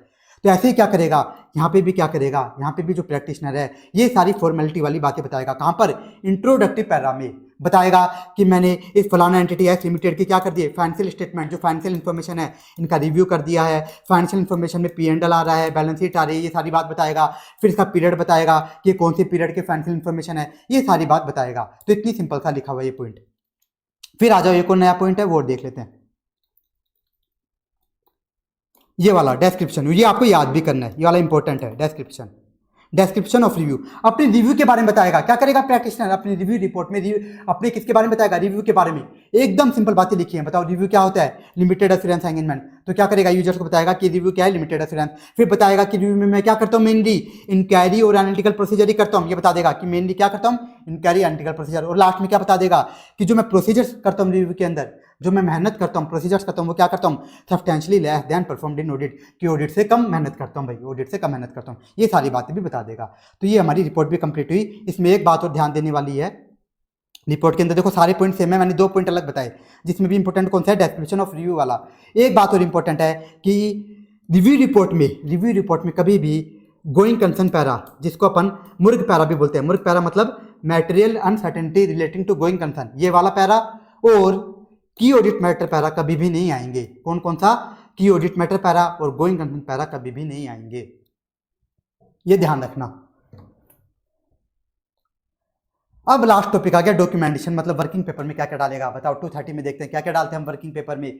जो भी हम प्रोसीजर परफॉर्म करते हैं वो लिखते हैं वर्किंग पेपर में, डॉक्यूमेंट करते हैं। जो एविडेंस मिले वो डॉक्यूमेंट करते हैं, और जो कंक्लूजन आए वो डॉक्यूमेंट करते हैं। तो वही यहाँ पे चीज़ है कि जो भी प्रोसीजर परफॉर्म करी वो डॉक्यूमेंट करनी है, जो भी रिजल्ट मिले मतलब जो भी एविडेंस मिले वो क्या करना है, डॉक्यूमेंट करना है। और फिर लास्ट में जो कंक्लूजन आया प्रोसीजर परफॉर्म करने के बाद एविडेंस मिला, जो भी हमने कंक्लूजन लिया वो क्या करना है, वो डॉक्यूमेंट करना है। अब एक बात और सिग्निफिकेंट मैटर्स, तो ये भी डॉक्यूमेंट किया जाता है, ये ऑडिट के अंदर भी डॉक्यूमेंट किया जाता है, तो रिव्यू में भी किया जाएगा। सिग्निफिकेंट मैटर्स क्या होते हैं कि कोई मैटेरियल मिस स्टेटमेंट मिली, रिव्यू करने के दौरान क्या मिल गई, क्या मिल गई, मैटेरियल मिस स्टेटमेंट मिल गई, तो ये क्या सिग्निफिकेंट मैटर है। या फिर कुछ ऐसे मैटर्स मिल गए, क्या मिल गए, ऐसे मैटर्स मिल गए जिसकी वजह से प्रैक्टिशनर क्या दे रहा है अपनी रिपोर्ट में, यूएम पैरा दे रहा है, ओम पैरा दे रहा है, यूएम पैरा दे रहा है, ओम पैरा दे रहा है, या फिर मॉडिफाइड कंक्लूजन दे रहा है। अगर ऐसी कोई चीज मिल जाती है, ऐसा कोई मैटर मिल जाता है, तो ये भी क्या होता है, सिग्निफिकेंट मैटर, ये भी क्या करेगा, डॉक्यूमेंट करेगा। बस ये सेम चीजें लिखी हुई है, एकदम सिंपल सा टॉपिक है डॉक्यूमेंटेशन, एकदम सिंपल लैंग्वेज है। इसमें एक और बता देता हूँ, देखो एनटीयू जब एनटीयू प्रोसीजर्स परफॉर्म बताएगा कि मैंने क्या क्या प्रोसीजर्स करी, तो इसमें दो बातें और बताएगा। क्या क्या बताएगा, दो बातें, कि ये प्रोसीजर करी किसने, किसने करी। अब बताओ, जब कोई रिव्यू करने जाता है, ऑडिट करने जाता है, तो कोई सीए अकेला जाता है क्या, अकेला नहीं जाता, पूरी टीम लेके जाता है, उसमें कई सारे आर्टिकल्स भी होते हैं। तो बताएगा कि कौन से आर्टिकल ने ये प्रोसीजर परफॉर्म करी और इसके काम को किसने रिव्यू किया। जैसे जूनियर आर्टिकल के काम को कभी सीनियर आर्टिकल से रिव्यू कर लेते हैं, या सीए एम्प्लॉय होता है वो रिव्यू कर लेता है, तो वो बताना पड़ेगा, डॉक्यूमेंट करना पड़ेगा कि इस आर्टिकल के काम को किसने रिव्यू किया। बस ये हो गई डॉक्यूमेंटेशन, और ये स्टैंडर्ड हमारा कंप्लीट हो, एकदम ईजी सा स्टैंडर्ड है। एक बार बता देता हूँ इसमें मेन चीज़ क्या क्या है। इसके अंदर देखो ये बहुत काम का है, ऑडिट वर्सेज रिव्यू की जो डिफरेंसेज क्या है इसके अंदर। फिर फैक्टर्स अफेक्टिंग, ये बहुत इंपॉर्टेंट है, इसमें क्वेश्चन या तो इस पे आएगा कि फैक्टर्स अफेक्टिंग बताओ, या फिर इस लाइन पे आएगा कि प्रैक्टिशनर को कब एक्सेप्ट नहीं करनी। ये ध्यान रखना, ये हेडिंग क्या करते हैं स्टूडेंट, याद तो कर लेते हैं ये पॉइंट, लेकिन ये हेडिंग ध्यान से नहीं पढ़ते, तो फिर वो क्या करते हैं एग्जाम में कोई दूसरे हेडिंग का टॉपिक लिखाते हैं। फिर प्री कंडीशन, ये भी इंपॉर्टेंट है, लेकिन ऐसे 210 वाले ही सेम है, जल्दी याद होगा, ये एकदम सेम होते हैं, फालतू है। फिर परफॉर्मिंग रिव्यू एंगेजमेंट, इसमें ये बहुत इंपॉर्टेंट है, इंक्वायरी और एनालिटिकल प्रोसीजर वाला, ये इंक्वायरी एनालिटिकल प्रोसीजर क्यों इंपॉर्टेंट होती हैं। फिर प्रोसीजर्स का मैंने बता ही दिया था आपको कि इसमें ऐसे कैसे भी पूछ सकते हैं, 2-3 नाम दे देगा, बोल देगा इनके बारे में बताओ कि कैसे प्रोसीजर करेगा, कोई भी 2-3 नाम दे देगा, सारे पढ़ने हैं। फिर परफॉर्म एडिशनल, ये भी आपको याद करना है, लेकिन इसमें दो टॉपिक है कि एडिशनल प्रोसीजर क्यों करनी है और कौन कौन सी करनी है। फिर आया रिटर्न रिप्रेजेंटेशन, एकदम ईजी है, ऐसे क्वेश्चन पूछ भी सकता है, क्योंकि देखो ये छोटे छोटे स्टैंडर्ड है, 2 स्टैंडर्ड और कंपलसरी क्वेश्चन आते हैं, तो आपको सारे ही पढ़ना है, लेकिन सिंपल चीज़ें ये रिटर्न रिप्रेजेंटेशन एकदम सेम है, अगर आपने स्टैंडर्ड पढ़ रखे हैं तो रीड करते ही याद हो जाएंगे ये तो। फिर मॉडिफाइड कंक्लूजन सेम है, इस पे ऐसे क्वेश्चन पूछ सकता है, और उनकी रिपोर्टिंग भी पूछ सकता है कि ओपिनियन ड्राफ्ट करो, वो भी पूछ सकता है कि कंक्लूजन ड्राफ्ट करो, वो पूछ सकता है। रिपोर्ट के कम चांस होते हैं, लेकिन इसमें ये वाला, ये जो डिस्क्रिप्शन वाला ये इंपॉर्टेंट है, डिस्क्रिप्शन वाला ये इंपॉर्टेंट है, और ये बात ध्यान रखने के लिए है एमसीक्यू पर्पज से कि इसके अंदर going concern para, curate matter para नहीं आते। फिर डॉक्यूमेंटेशन, इस पर भी क्वेश्चन बन सकता है। तो ये हमारा कंप्लीट हुआ, आ जाओ नेक्स्ट स्टैंडर्ड पे। SRE 2410 review of interim financial information कौन कर रहा है, ऑडिटर। तब लगता है क्या, SRE 2410 कब लगता है, जब इंटरिम फाइनेंशियल इन्फॉर्मेशन और होनी चाहिए, और क्या होना चाहिए, ऑडिटर ही रिव्यू कर रहा है। कि इन्वेस्टर ने बोला कि 3 मंथ्स का रिव्यू करवाओ, और किससे करवाओ, ऑडिटर से करवाओ, तो क्या लगेगा, SRE 2410। इन्वेस्टर ने बोला कि 6 मंथ्स की, अपने 6 मंथ्स की फाइनेंशियल इन्फॉर्मेशन का रिव्यू करवाओ, किससे करवाओ, ऑडिटर से करवाओ, क्या लगेगा, SRE 2410 लगेगा। तो ऐसे केस में क्या लगता है, SRE 2410। और एक होता है लिस्टेड एंटिटी वाला केस, इनको तो क्या करवाना पड़ता है, कंपलसरी रिव्यू करवाना पड़ता है। किस चीज़ का, कंपलसरी रिव्यू करवाना पड़ता है अपने क्वार्टरली फाइनेंशियल इन्फॉर्मेशन का। और जनरली कौन करता है, जनरली सेम ऑडिटर ही करता है, जो ऑडिटर होता है वही करता है। तो इस केस में भी क्या लगता है, SRE 2410 लगता है इस केस में भी। तो ये मैंने आपको वापस से याद दिला दी ये बात कि SRE 2410 कब लगता है। तो बेसिक में तो ये बात लिखी है, मैंने आपको पहले बता दी। अब आ जाओ काम करते हैं। सबसे पहले क्या करते हैं, एक्सेप्टेंस वगैरह करते हैं। अब बताओ यहाँ पे वो थोड़ा देखेगा कि मुझे एक्सेप्ट करनी चाहिए कि नहीं करनी चाहिए, कि कब एक्सेप्ट नहीं करेगा। वहाँ पे जैसे एग्जाम्पल लेता हूँ, एक क्या पॉइंट था, एक बार दिखाई देता हूँ मैं आपको, जिससे कि आपको याद आ जाए। एक्सेप्टेंस वाला पॉइंट कि कब एक्सेप्ट नहीं करते। इसमें एक पॉइंट था कि डाउट अबाउट मैनेजमेंट इंटीग्रिटी, कि अगर मैनेजमेंट चोर है तो एक्सेप्ट नहीं करता। आप बताओ यहाँ पे तो पहले से ऑडिट कर रहा है, तो ऑडिट कर, जब इसने ऑडिट एक्सेप्ट करी है तो ऑडिट एक्सेप्ट किया तो इसने पहले भी चेक किया होगा ना कि मैनेजमेंट चोर है कि नहीं। तो जब ये ऑडिट ही कर रहा है तो ये क्या करेगा, ये रिव्यू भी एक्सेप्ट कर लेगा, क्योंकि यानी वो क्या है, मैनेजमेंट चोर नहीं है। इस कारण से उसने क्या कर रखी है, ऑलरेडी ऑडिट भी एक्सेप्ट कर रखी है। अगर मान लो वो मैनेजमेंट चोरी होता तो ऑडिट एक्सेप्ट करता है क्यों? इस कारण से SRE 2410 में हमें ये बातें चेक ही नहीं करनी। एक और एग्जाम्पल लेता हूँ, एथिकल रिक्वायरमेंट्स। अब बताओ, अगर एथिकल रिक्वायरमेंट्स वो कर ही नहीं पाता, वो ईमानदारी से काम नहीं करता, एथिकल रिक्वायरमेंट्स कंप्लाई नहीं कर पाता, तो वो ऑडिट भी क्यों एक्सेप्ट करता? क्योंकि ऑडिट के अंदर इंडिपेंडेंस भी होना चाहिए और एथिकल रिक्वायरमेंट भी कंप्लाई होनी चाहिए दोनों काम होने चाहिए। इस कारण से SRE 2410 में ये वाला टॉपिक आएगा ही नहीं। ये जो पहला टॉपिक है किस में नहीं आएगा, SRE 2410 में आएगा ही नहीं। इसका मैंने लॉजिक बता दिया। फिर आए प्री कंडीशन और टर्म्स ऑफ एंगेजमेंट। ये दोनों टॉपिक SRE 2410 में भी होंगे। ये दोनों काम तो वहाँ पे भी होंगे ही होंगे, किसमें, SRE 2410 में। और दोनों काम एकदम सेम टू सेम यही होंगे, जैसे यहाँ पर है ना, ऐसे SRE 2400 में सेम टू सेम कहाँ होंगे, SRE 2410 में। तो सबसे पहले तो ये काम कर लेगा, क्या कर लेगा, प्री कंडीशन से एग्री कर लेगा कि क्या हुआ, ऑडिटर को ही बोला गया कि तू ही क्या कर दे, रिव्यू कर दे। ऑडिटर को बोला गया तू ही रिव्यू कर दे, तो क्या करेगा, सबसे पहले वो प्री कंडीशन से एग्री करेगा, फिर एंगेजमेंट लेटर बनाएगा। उसके बाद क्या करेगा बताओ, एंगेजमेंट लेटर वगैरह बन गए, अब वो क्या करेगा, काम शुरू करेगा। चलो अब काम स्टार्ट करते हैं। सबसे पहले क्या करते हैं बताओ, सबसे पहले अंडरस्टैंडिंग लेते हैं। क्यों लेते हैं, क्योंकि हमको RMM कैलकुलेट करनी है, हमको risk of material misstatement calculate करनी है। इस कारण से सबसे पहले हम क्या करते हैं, अंडरस्टैंडिंग लेते हैं।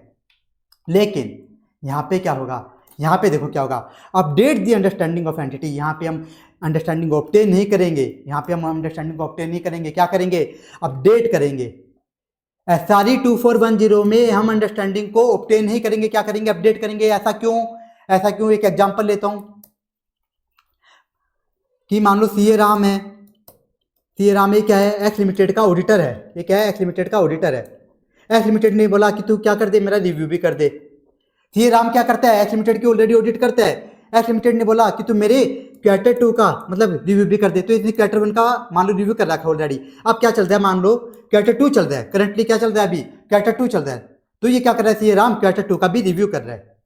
अब बताओ, जब CA राम एक्स लिमिटेड की ऑडिट भी करता है और इसने क्वार्टर 1 का रिव्यू भी किया हुआ है, तो ये वापस ये अंडरस्टैंडिंग ऑब्टेन क्यों करेगा? ये तो क्या करेगा, जो इसने RMM कैलकुलेट कर रखी है, जो इसने ऑलरेडी RMM कैलकुलेट कर रखी है, उसको ही क्या कर लेगा, अपडेट कर लेगा। उसमें क्या कर देगा, चेंजेस कर देगा। इसी RMM में क्या कर देगा, चेंजेस कर देगा। बस इतना सा काम करना है। इस कारण से SRE 2410 अलग से आया, क्योंकि यहाँ पे अब अंडरस्टैंडिंग ऑब्टेन नहीं करनी होगी, यहाँ पे क्या करना होगा, उसको बस अपडेट करना होगा। अब वो अपडेट कैसे होगी वो बता रहा है यहाँ पे, वो देखो अपडेट कैसे होगी। तो सबसे पहले जो 3 पॉइंट बताए हैं, ये है पुरानी बातों को याद करना, जो ये बातें भूल चुका है। तो कैसे याद करेगा कि पहले रिस्क क्या थी, पहले RMM क्या थी एंटिटी की, वो इसको याद करनी। तो क्या करेगा, रीड करेगा डॉक्यूमेंटेशन, मतलब वर्किंग पेपर। क्या करेगा, वर्किंग पेपर्स रीड करेगा ऑफ प्रीसीडिंग ईयर ऑडिट, किसके, preceding year audit and prior interim period review. हमारे एग्जांपल में मतलब जो क्वार्टर 1 का ये इसने ऑलरेडी रिव्यू कर चुका है, CA राम जो ऑलरेडी ये रिव्यू कर चुका है, इसके जो वर्किंग पेपर थे, इनको क्या करेगा, इनको रीड कर लेगा। और जो इसने ऑलरेडी ऑडिट कर रखी है एंटिटी के लास्ट ईयर की, उसके वर्किंग पेपर्स को रिव्यू कर लेगा। और इससे क्या पता लगा लेगा कि पिछले साल क्या क्या RMM थी, ये पता लगा लेगा। और इसी तरह क्या कर लेगा, जो लास्ट क्वार्टर की जो इसने रिव्यू कर रखा है, उसकी जो फाइनेंशियल इंफॉर्मेशन है उसको भी रीड कर लेगा। और क्या करेगा, पुरानी बातों को याद करने के लिए और क्या करेगा, ये देखो ये पॉइंट अच्छा है, considering any significant risk identified in prior year financial statement audit. सबसे पहले तो देखो सिग्निफिकेंट रिस्क होती क्या है, याद दिला देता हूँ। स्टैंडर्ड में मैंने आपको पढ़ाया भी है, स्टैंडर्ड्स ऑन ऑडिटिंग में। Fraud risk, related party transaction में जो रिस्क होती हैं, सिग्निफिकेंट अकाउंटिंग एस्टिमेट होते हैं। सिग्निफिकेंट अकाउंटिंग एस्टिमेट कौन से होते हैं, जिनमें हाई एस्टिमेशन अनसर्टेनिटी होती है। तो ये सारी क्या होती है, सिग्निफिकेंट रिस्क। तो ये क्या करेगा, पुरानी फाइनेंशियल स्टेटमेंट की जो ऑडिट हुई है उसके वर्किंग पेपर देख करके पता लगाएगा कि वहाँ पे सिग्निफिकेंट रिस्क क्या क्या थी। जो इसने पिछले साल की जो ऑडिट करी है उसके वर्किंग पेपर जो बना रखे हैं, उनको देख करके याद करेगा कि पिछले साल क्या क्या सिग्निफिकेंट रिस्क थी, और उन पर ज़्यादा फोकस करेगा। तो इस तरह से ये तो हो गई पुरानी बातें याद करना। अब इसे क्या करना है, तो इसने पुरानी बातें याद कर ली, अब इसे क्या करना है, अपडेट भी तो करना है। अभी तक इसने अपडेट थोड़ा ना किया, इसने अभी तक तो पुरानी चीज़ें पढ़ी हैं, अभी तक तो इसने अपडेट किया नहीं। तो अपडेट वाले पॉइंट यहाँ से हैं, अपडेट वाले देखो, considering the results of any internal audit perform. इसका मतलब क्या है कि एक्स लिमिटेड, ये मान लो क्या होती है, इसकी इंटरनल ऑडिट भी होती है। एक्स लिमिटेड की क्या होती है, इंटरनल ऑडिट भी होती है, इसकी इंटरनल ऑडिट भी मान लो ये करवाती है अपनी। तो इंटरनल ऑडिट में होता क्या है, इंटरनल ऑडिटर करता क्या है, वो क्या करता है, इसके कंट्रोल्स के बारे में रिपोर्ट बनाता है कि इसके कंट्रोल्स कैसे हैं, कि कहाँ पे इसके कंट्रोल्स वीक है। तो ये क्या करेगा, इंटरनल ऑडिटर ने जो रिपोर्ट बना के दी है उसके रिजल्ट देखेगा कि इसमें ऐसे तो नहीं कि इंटरनल ऑडिटर ने बता दिया कि कंट्रोल्स इसके बहुत गंदे हो गए। मान लो इंटरनल ऑडिटर ने बता दिया कि इस एंटिटी के कंट्रोल तो बहुत ही गंदे हो गए, तो ये क्या करेगा, इससे जैसे पता चला कि इस एंटिटी के कंट्रोल क्वार्टर 2 के अंदर बहुत ज़्यादा गंदे हो गए, इसे पता चला कि कंट्रोल बहुत ही ज़्यादा बेकार हो गए, तो ये क्या कर देगा, कंट्रोल रिस्क को बढ़ा देगा। और जैसे ही कंट्रोल रिस्क बढ़ा देगा तो क्या हो जाएगी, ROMM भी बढ़ जाएगी, ROMM भी क्या होगी, बढ़ जाएगी। तो इस तरह से क्या करेगा, इंटरनल ऑडिटर की रिपोर्ट को देखेगा। और क्या करेगा, इंक्वायरी ऑफ मैनेजमेंट से इंक्वायरी करेगा कि क्या तेरी कोई बिजनेस की एक्टिविटी में चेंजेस हुआ है। याद करो, बिजनेस की वजह से क्या आती है, इनहेरेंट रिस्क आती है। बिजनेस की एक्टिविटी की वजह से क्या आती है, इनहेरेंट रिस्क। ये डिटेल में मैंने आपको ऐसे 315 में पढ़ाया है। अगर मान लो मैनेजमेंट क्या करता है, अपनी बिजनेस एक्टिविटी में चेंज करता है, तो क्या होगी, इनहेरेंट रिस्क भी क्या होगी, बढ़ेगी या फिर कम होगी। अगर इनहेरेंट रिस्क बढ़ती है तो क्या होगी, ROMM भी बढ़ेगी, लेकिन अगर इनहेरेंट रिस्क कम होती है तो क्या होगी, ROMM भी कम हो जाएगी। इस तरह से मैनेजमेंट से पूछेगा क्या तुमने अपनी बिजनेस एक्टिविटी में कोई चेंजेस किए हैं, इस कारण से पूछेगा। और क्या पूछेगा, मैनेजमेंट से इंक्वायरी करेगा क्या तुमने अपने इंटरनल कंट्रोल्स में कोई चेंजेस किए हैं, कि ऐसा तो नहीं कि तुमने अपने कंट्रोल्स बहुत ज़्यादा इंप्रूव कर दिए हों। अगर मान लो कि मैनेजमेंट ने अपने कंट्रोल्स बहुत ज़्यादा इंप्रूव कर दिए, पहले क्या था, पहले कंट्रोल्स बहुत गंदे थे, तो कंट्रोल इसके ज़्यादा रखता था, मतलब ROMM ज़्यादा आती थी पहले, तो अब ये क्या करेगा, अब क्या करेगा, जैसे इससे पता चला कि मैनेजमेंट ने कंट्रोल्स बहुत अच्छे कर दिए, तो ये क्या कर देगा, कंट्रोल रिस्क कम कर देगा, तो ROMM भी क्या हो जाएगी, ROMM भी चेंज हो जाएगी, ROMM भी क्या हो जाएगी, कम हो जाएगी। इस तरह से क्या करेगा, अपनी अंडरस्टैंडिंग को अपडेट करेगा। इस तरह से जो प्रैक्टिशनर है वो क्या करेगा, अंडरस्टैंडिंग को मतलब ROMM को अपडेट करेगा। तो ये हो गए सारे तरीके। लास्ट पॉइंट ये भी बता देता हूँ, inquiry of management about process by which interim financial information has been prepared. कि मान लो CA राम, हमारे के एग्जांपल में क्या, तो कौन था, CA राम मैनेजमेंट को बोलेगा कि जो क्वार्टर 2 है, कि जो क्वार्टर 2 की फाइनेंशियल स्टेटमेंट है, क्वार्टर 2 की जो फाइनेंशियल इन्फॉर्मेशन है, ये तूने किससे बनवाई है, ये तूने किसी लल्लू पंजू से बनवाई है या फिर किसी एक्सपीरियंस CA से बनवाई है। अगर लल्लू पंजू से बनवाई है तो वहाँ पे तो क्या होगी, रिस्क ज़्यादा होगी, लेकिन किसी एक्सपीरियंस CA से बनवाई है तो वहाँ पे क्या होगी, रिस्क कम होगी। इस तरह से ये इंक्वायरी भी कर लेगा। तो सारे पॉइंट्स हमारे कंप्लीट हुए। तो इसने क्या कर ली, अंडरस्टैंडिंग को अपडेट कर लिया। सबसे पहले क्या किया, अंडरस्टैंडिंग को अपडेट करने का मतलब ROMM को अपडेट कर लिया, रिस्क ऑफ मेटेरियल स्टेटमेंट को क्या कर लिया, अपडेट कर लिया।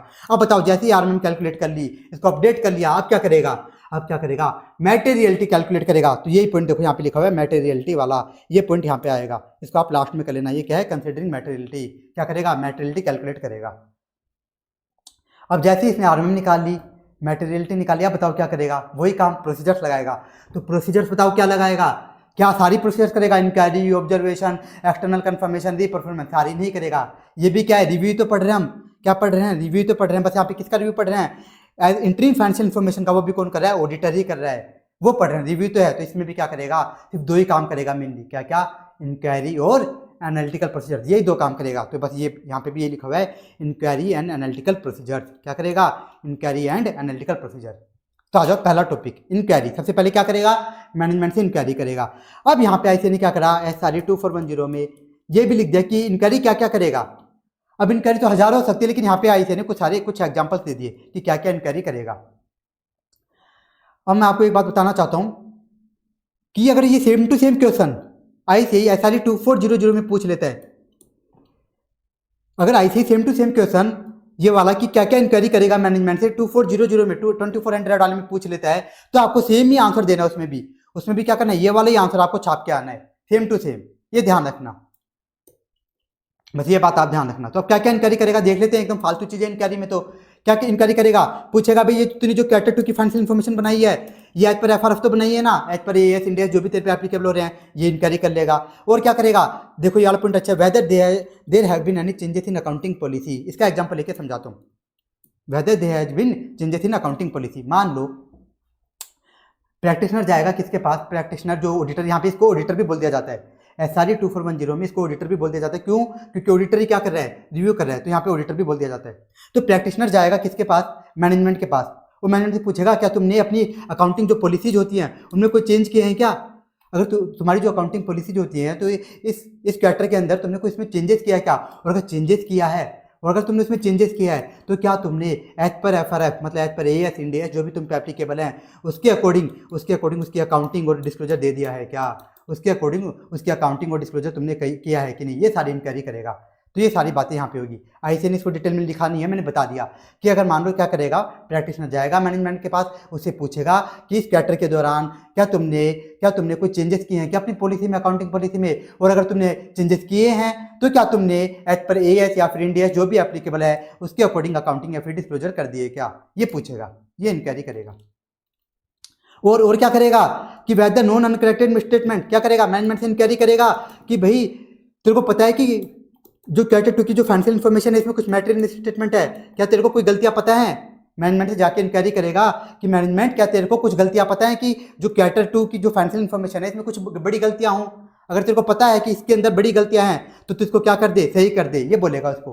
क्या बोलेगा मैनेजमेंट को जाके, क्या तेरे को कुछ फाइनेंशियल स्टेटमेंट जो है, जो फाइनेंशियल इन्फॉर्मेशन है, इंटरिम फाइनेंशियल इन्फॉर्मेशन, इसके अंदर कुछ बड़ी गलतियों के बारे में पता है क्या, और अगर तेरे को पता है तो इनको तू क्या कर, सही कर, और अगर ये सही नहीं करता मैनेजमेंट तो बताओ क्या कर देगा, मॉडिफाइड कंक्लूजन दे देगा। क्या दे देगा, मॉडिफाइड कंक्लूजन। इस तरह से इंक्वायरी होगी, इस तरह से इंक्वायरी होगी, ये बता रखा है।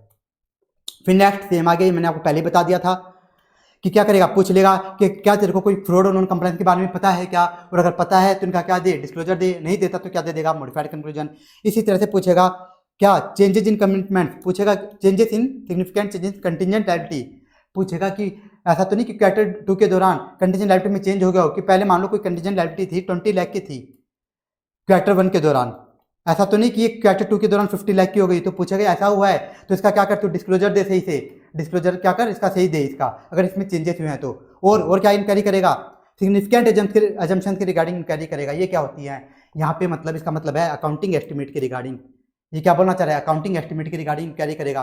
पूछेगा मैनेजमेंट से जाके कि तूने क्या क्या एजम्पशंस ली, और ये जो एजम्पशंस लिए हैं वो रीजनेबल है कि नहीं, कि तूने जो भी एजम्पशंस ली हैं अकाउंटिंग एस्टिमेट्स के रिगार्डिंग वो रीजनेबल है कि नहीं, और जो तूने एजम्पशंस लिए क्या तूने इनका डिस्क्लोजर दे दिया क्या, क्योंकि जो एजम्पशंस होती है ना उसका क्या करना पड़ता है, मैनेजमेंट को डिस्क्लोजर देना पड़ता है, उनका मैनेजमेंट को अपने फाइनेंशियल स्टेटमेंट में डिस्क्लोजर देना पड़ता है। तो जो प्रैक्टिशनर वो इंक्वायरी करेगा क्या तूने इनका डिस्क्लोजर दे दिया, और ये जो एजम्पशन है वो रीजनेबल है कि नहीं, ये सारी बातें पूछेगा। तो देखो यहाँ पे जितनी भी बातें हो रही है ना, जितनी भी इंक्वायरी हो रही है वो सारी कैसी हो रही हैं, स्टैंडर्ड्स में हमने सारी बातें पढ़ी हैं। जैसे मैंने एजम्पशन का बताया कि रीजनेबल है कि नहीं, डिस्क्लोजर हुआ कि नहीं, तो ये बातें तभी समझ आएंगी जब आपने स्टैंडर्ड्स के रिविजन सुन रखे हैं, तो वो जरूर सुन लेना आप, तभी आप इसका रिविजन समझ आएगा आपको।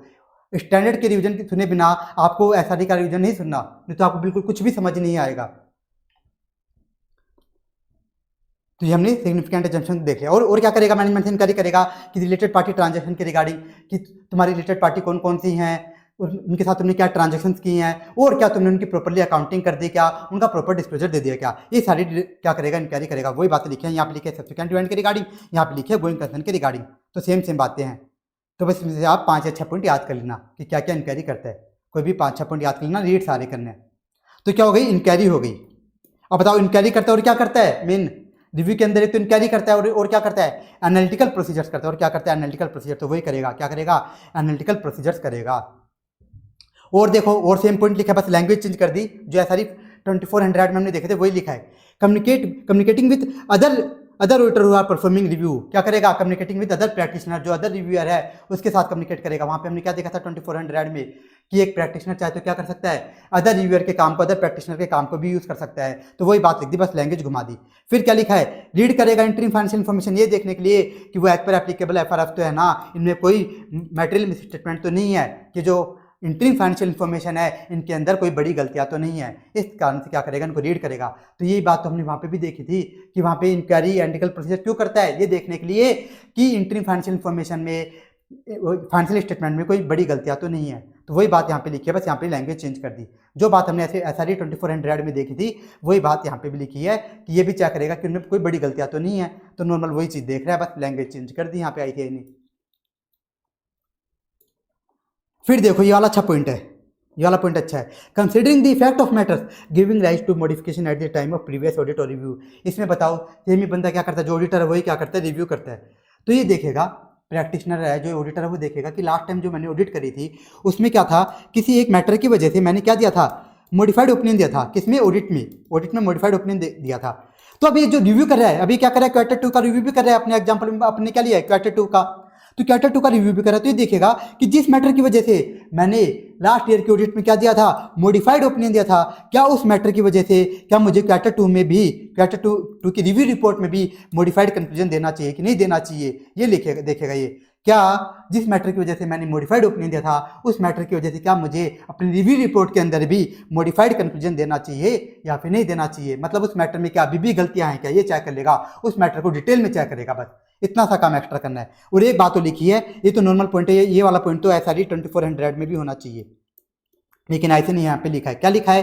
Reading the minutes of meeting of share holders and TCWG।